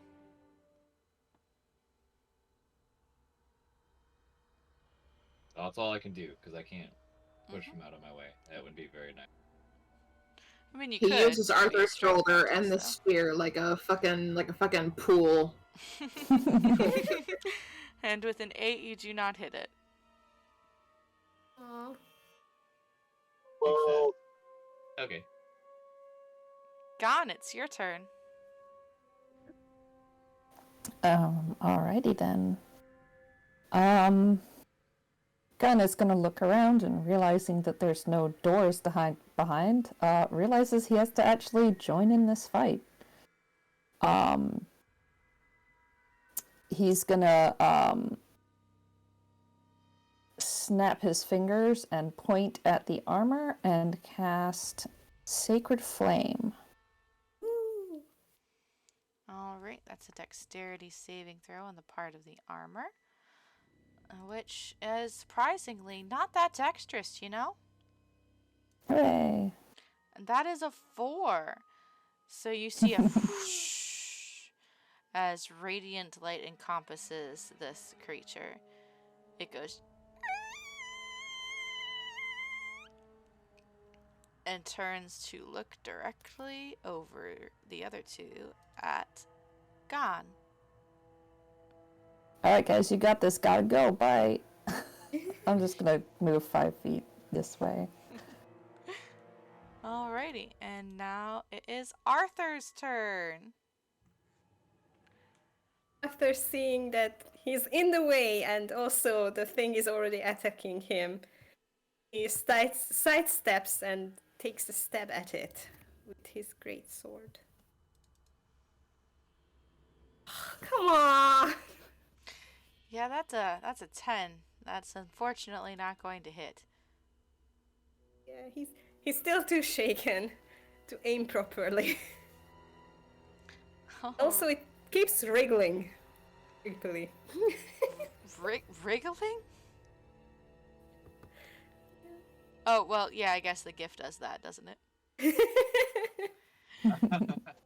Alright, Nick, it's your turn.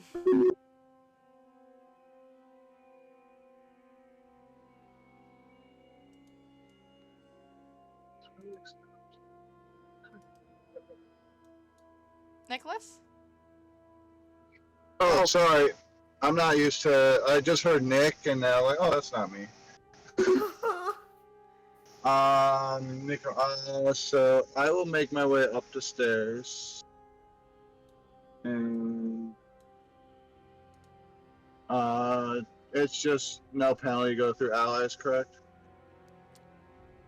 I'm sorry, what was the Is question? that correct? You No can, penalty to go through ally squares. if he allows you to pass, you can do so. It just costs half of your movement. Okay. Hang on.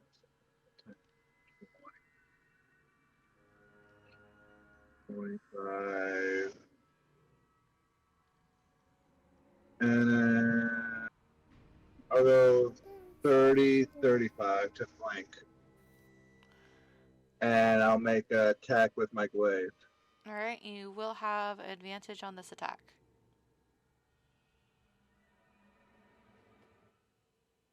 Right click it. Oh, never mind. Aw, man. The deal.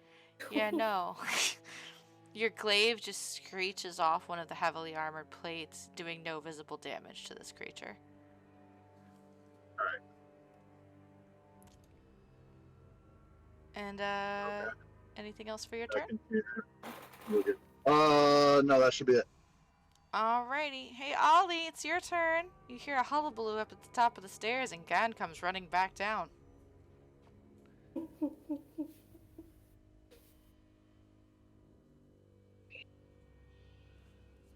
Ollie?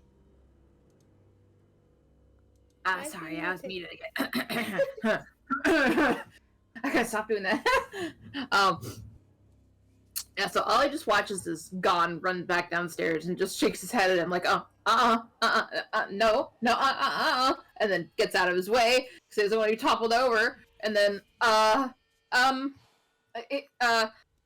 he's gonna come over here and just try to take a peek at what it is, and can Ollie see from here what it is? Ollie can see from here what it is. It is a very familiar suit of armor that you've only encountered once before. on your first day in the house. And you hear the same kind of laughter coming out of Ollie. Um, he's gonna try to rack his brain for how he defeated it. Uh, mm, uh, go for the he points at he's pointing at the joints, but it looks he's far enough away. It looks like he's just pointing at go for the and then he just pulls out his short bow and he's gonna try to pew pew Pew pew. Yay for pew pew. pew pew pew pew pew pew. That's Pew, pew. your rapier, not your short bow. I throw my rapier at it. Pew pew. Alright, slightly better. And are you aiming for the joints that you pointed out to everybody else? Yeah. Okay, then you can have a +2 on your roll. Anybody who aims at the joints that Ollie pointed out gets a +2 to their roll. You just managed to hit it, an arrow shunking into the gap between one of the pieces of armor, which you can see now are kind of floatingly attached. There's nothing underneath of this. You hear the arrow rattling around on the inside as it falls into the chest piece and just is consumed by it. Not really, it's just kind of in there now, and every time it moves, it goes tink tink, tink tink. Gave him a little bit of pocket change in the form of arrows. That's about 3 damage you've dealt to it. Woohoo! And then Ollie's gonna just step over here, press against the wall, like I can't believe I did that, and then end my turn. Alrighty. And now it's the armor's turn again. And it's going to focus on the one who managed to hurt it. So it's going to step forward. And that will be an attack of opportunity for Arthur, but not for Nicholas, because you're still within reach of the glaive. He's still within reach of the glaive. But, Oh, come on. Oh, Arthur. Even with a +2. Well, actually, technically you have advantage because you were flanking. So technically it's the 16. So technically, yes. Hooray! Because you got the +2 if you were aiming at the joints. His aspirin beats mine! Okay. For a moment, he's very startled that the armor isn't attacking him, instead moving away, but kind of backhanded and reflexively aiming at the same spot the arrow disappeared into, manages to hit it. Alright, so you strike it and your sword shears through one of its legs, which goes clanging across the floor. But the armor doesn't topple. It stands there floating in midair. Well, with one of its legs on the ground. The other one's across the room now. And you see clink clink click as the arrow falls out of the severed leg hole. And the head of this thing does a full 360 spin to stare directly at you. And it changes its trajectory and steps towards Arthur now. No. And it's going to make 2 slam attacks at Arthur. That'll be an 18 to hit. That hits. That'll be 7 bludgeoning damage. Does an 11 hit? That doesn't hit. So the first one, the corroded axe, scrapes across your chainmail, bruising you terribly, making you rock back a bit. The second one, though, because you had rocked back, you avoid on the backswing. But the creature is now focusing on you as you have dealt the most damage to it currently. And Kira, it's your turn now, Lancer boy. Poke it if you dare.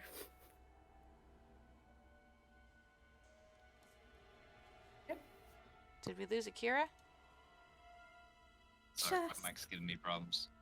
Oh, okay. I went to grab my drink and picked up my mic instead because they're both the same shape. And you put it in your mouth. No, but I did unplug it.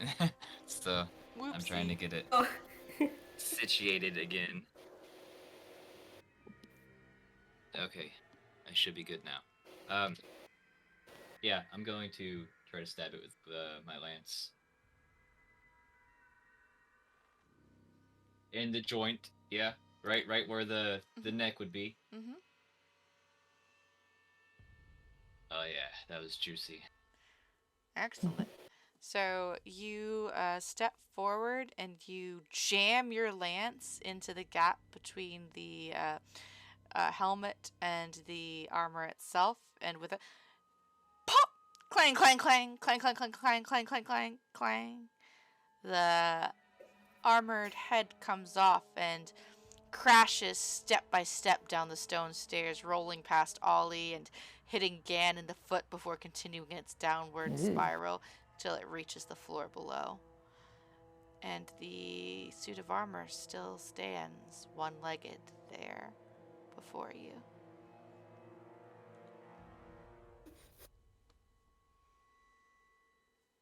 Okay.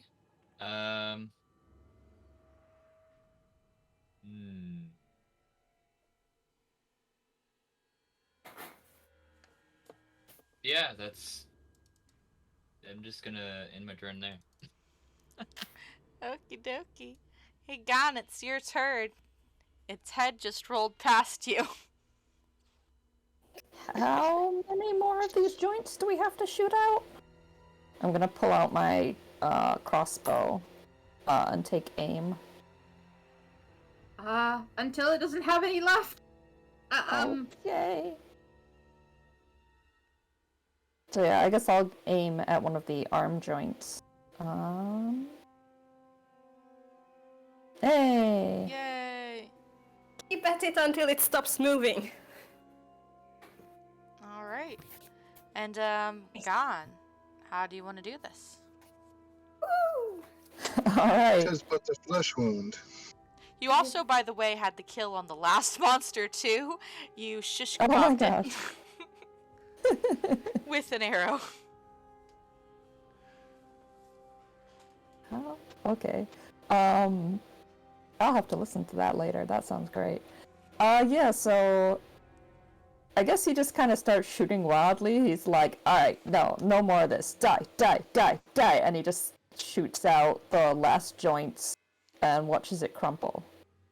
In the words of Lil, ting ting, ting ting ting ting ting, ting ting ting ting, as all the arrows just keep striking it all at once and shredding through joints.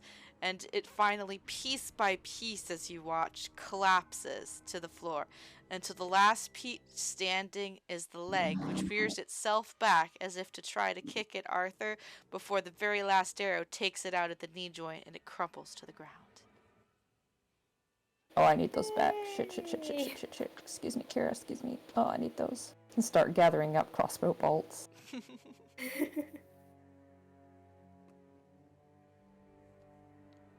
hate armor. He says as he points at it, like, angrily points at it. He's like, yeah. I don't know how to explain it. You guys probably are picking up what I'm throwing down, so it's all good. Yes. Hey, Ollie, looking just as uncomfortable as ever, stows away his crossbow and,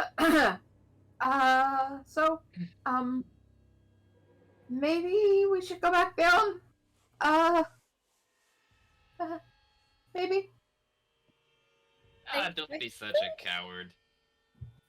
That coward's Yes, live.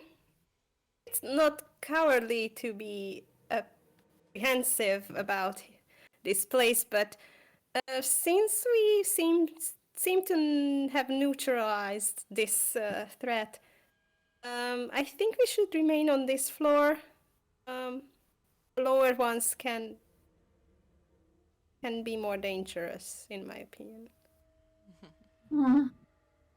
And Arthur They're a kind lot of more holding scary. his chest where he's been struck, like, and then appearing a little bit very shaky, kind of stands triumphant in the middle of the floor. Like, we conquered this floor. Let's remain here. Alright, I'm going to Divine Sense. Alrighty, link that ability out.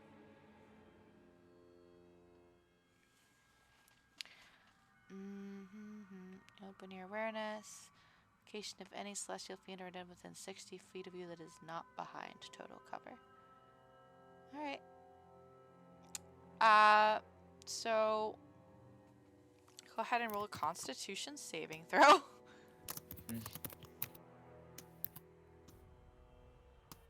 Gosh, why do I Oh. always do terrible on those? Cool. Your You drink too much. Your entire mind is racked with hideous whispers, hundreds, thousands, all in a discontorted melody that pulls at your very sanity. You clutch your head, falling to your knees, crying out in agony as they claw at your very mind before suddenly they're all gone and you're just left feeling weak, shaky, and terrified. Man, you still got that hangover? Also, there are 2 undead in the room with you. Arthur kind of practiced, Ugh. walks over to the rescue and steadies. He Kira. wipes the snot from his nose on his arm. His other one's like holding his lance, like keeping him up while his other leg is down. Like, you know, he's like taking a knee basically while using the lance to hold himself up. And then he uses his free hand to like wipe the snot and tears from his eyes. He's like, nothing new about this place, but it's still very, very. We're still in a very bad place, and I think it would be best if we maybe try this way, since there's less doors than on the other side. And he slowly gets back up and we'll walk over here to this door. Which one, the big one or the little one? The little one. Okay. Big doors equal boss fights.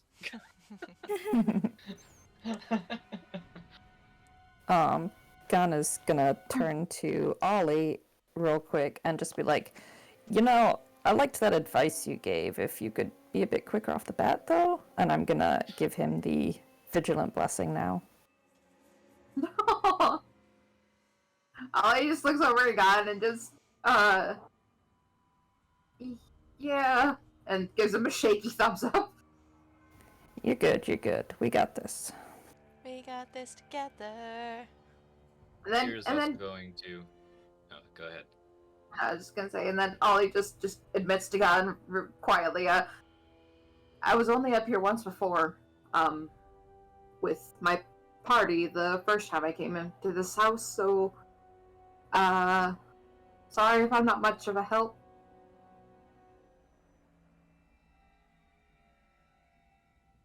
And Kira's going to retract his lance by, basically he pushes, like a inside lever on the side of it, and then pushes the tip down into the floor, and it retracts back to normal. And then he pulls his shield back out and his war pick. Okay. Whoa, retracto lance! Cool! It's been pretty convenient because it's really weird whenever you're walking around and you got this 10-foot lance off of your back, so it's very convenient for storage purposes. So Hitting every single doorway. Whenever it's retracted, it's only like maybe a short sword's length. Nice. So you've got your war pick and your shield out. What you doing, Kira? I'm gonna the jester for the rest of the group to be over here before I start opening doors. Arthur is standing at the ready with his great sword. Wait, more at the back. Kind of having trouble breathing, but still standing.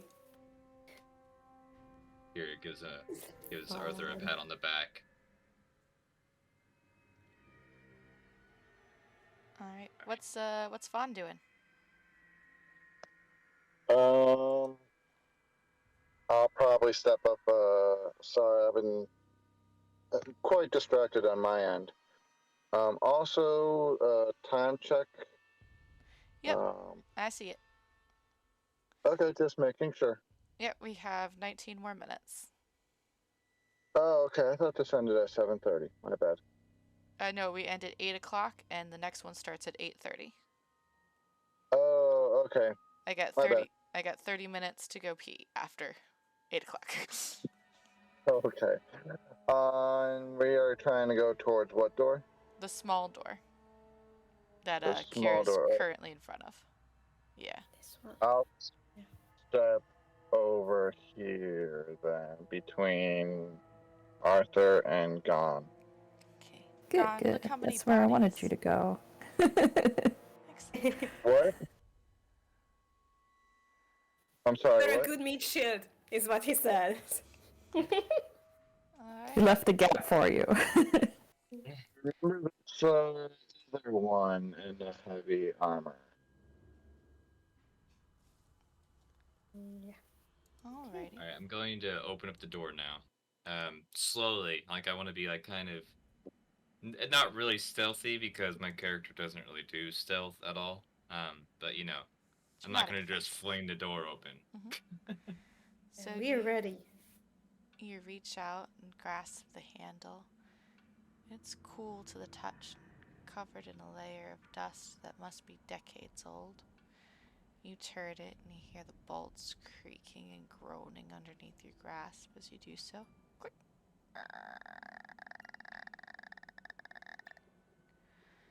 It opens inward, revealing a small bathroom. There's a brazier in the corner and a bucket, as well as what looks like a privy just to your immediate right. But most of this bathroom is taken up by the enormous claw-footed tub that sits just before you in the doorway. You hear a soft, gentle blink, blink, blink, and you realize it's the faucet, slowly dripping water into a full tub. And then you notice the tub must have been running for a while because it's so full that it's overflowing onto the floor. But the color is wrong. So is the viscosity. As you realize that what you're looking at is a bathtub overflowing with oozing red blood that's puddling across the floor.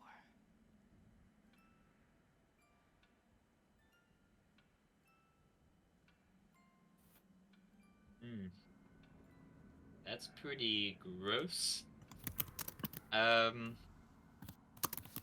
Hey Arthur, you want to play a game of fetch and see if there's anything in the bathtub? He points at it, like, kind of in a grossed out way, and then tracks his hand afterwards after pointing at it. Kind of like, you know, like Captain Jack Sparrow kind. But perhaps we could leave the tub alone and the whole room. I mean, I don't really see the stairs here, so... There's a blur. And we wanted to go to the attic.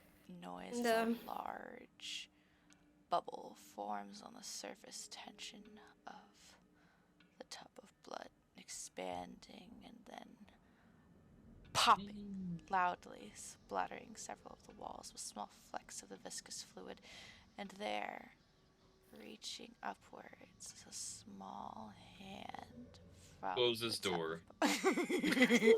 The door has been closed.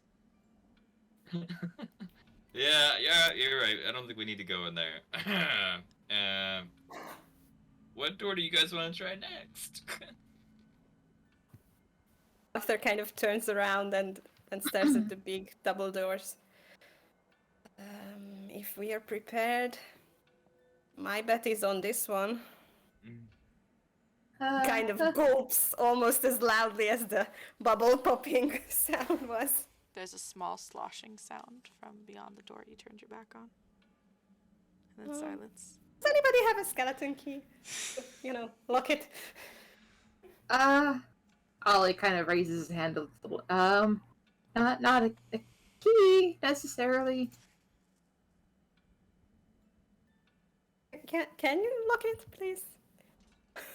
And Arthur kind of shuffles out of the way. Please. I'll try. And then Ollie's gonna kind of just clippity clop on over and sidle up next to the door and twist a little bit and pull out a set of lockpicks and he hasn't done this in a while because there hasn't been any doors he's wanted to open. But he could probably still do it. It's probably fine. It's probably fine. So he inserts the lockpicks and first did work. Alright, roll me a sleight of hand check for your thieves' Doop-a-doop. tools. Alright, so you insert the lockpicks into the lock and you start moving them around. It's the normal sort of old-fashioned tumbler. You think you should be able to get it locked up tight within a matter of moments. At first, it's the normal click, click, and then it's sort of a squish, and then you feel the warmth on your hands, and you squint. The lock is bleeding. And then there's a gentle click as you manage to lock the door. And you pull back your lockpicks and you see the keyhole is slowly oozing blood that drips gently down to the floor at your feet. Kira's going to take one of the candles that he has on him, and he's going to shove it into that keyhole to block it. Nice. You take the candle and you just start softening the wax in your hands, and you just start jamming it in the keyhole after it's warmed up enough to become malleable. Just shoving it in. Get in, get in, get in, get in, get in, get in.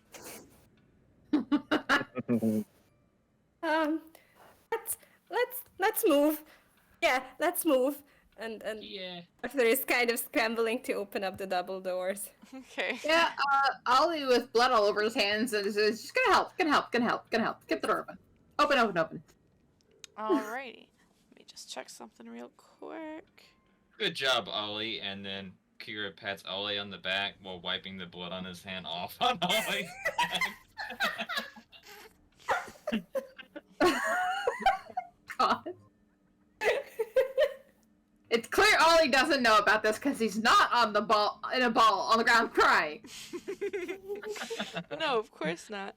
So the doors that you are attempting to open currently are a large pair of double doors with dusty panes of stained glass set into them. There are designs on the glass itself that represent black windmills on a red skied background. They're very ornate, and they match the decoration on the shield and the sword that you had seen in the main hallway.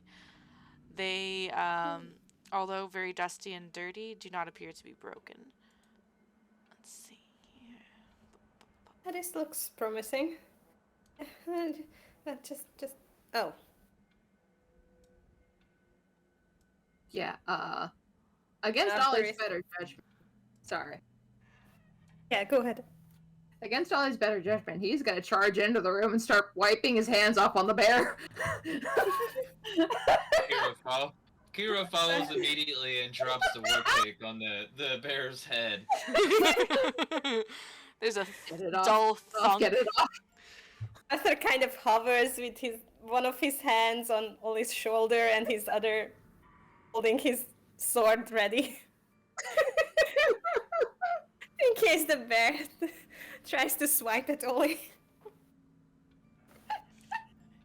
This room is extremely fancy and ornate. It looks as though it may be either a very prominent guest room or a master bedroom of some sorts. But it is. Whoops, Daisy. Here we go. Master bedroom of some sorts. It is heavily decorated with draping silks and velvets. There is a large bed that could easily fit 3 to 4 people within it. There is another ornate fireplace above it, hanging a portrait of the severe woman and man that you had seen below in the family photograph. Only in this one, they actually look relatively happy. The man has his arm around her shoulders. The woman has a soft, quiet smile, and there are not as many lines pulling their face back. And she is holding the hand that is not draped across her shoulders. There are several pieces of very old yet very rich looking furniture that line the room, as well as a tiger skin rug, not a bear, but I couldn't find a tiger skin to put in this room, rug on the floor, and several wardrobes lined against the walls next to the bed. There also appears to be 2 other doors in this room, a small one near the foot of the bed with a mirror upon it, and another one that is stained glass near a small table and 2 chairs. There's also most notably a desk next to the double doors that you just walked through.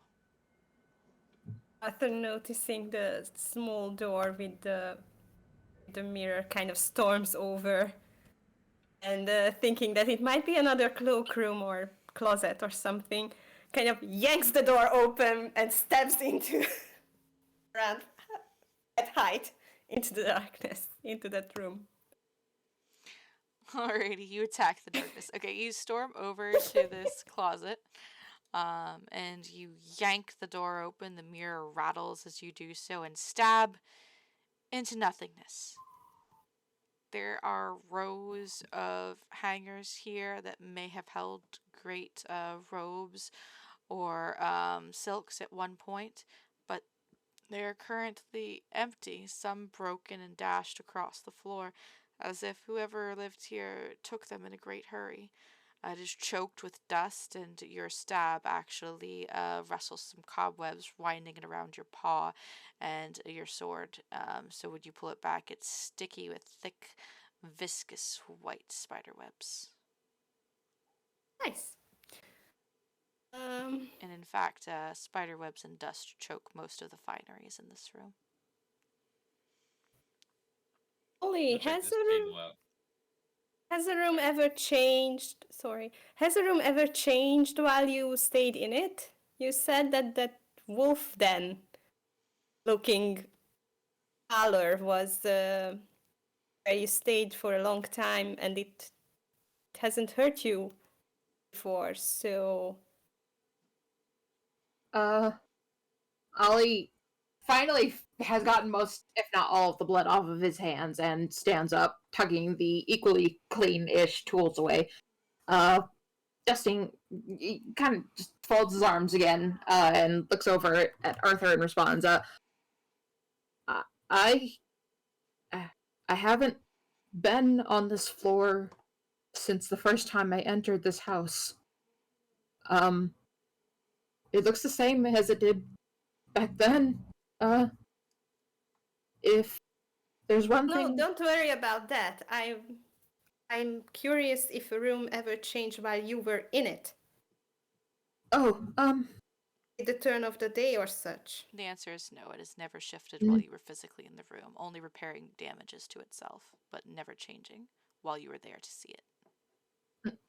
No, not while I was in it. But... And then Ollie looks around and gestures loosely and says, the house seems to like to make people feel comfortable until something bad happens. It makes the room look nice. But it's not doing that here, and I don't know why.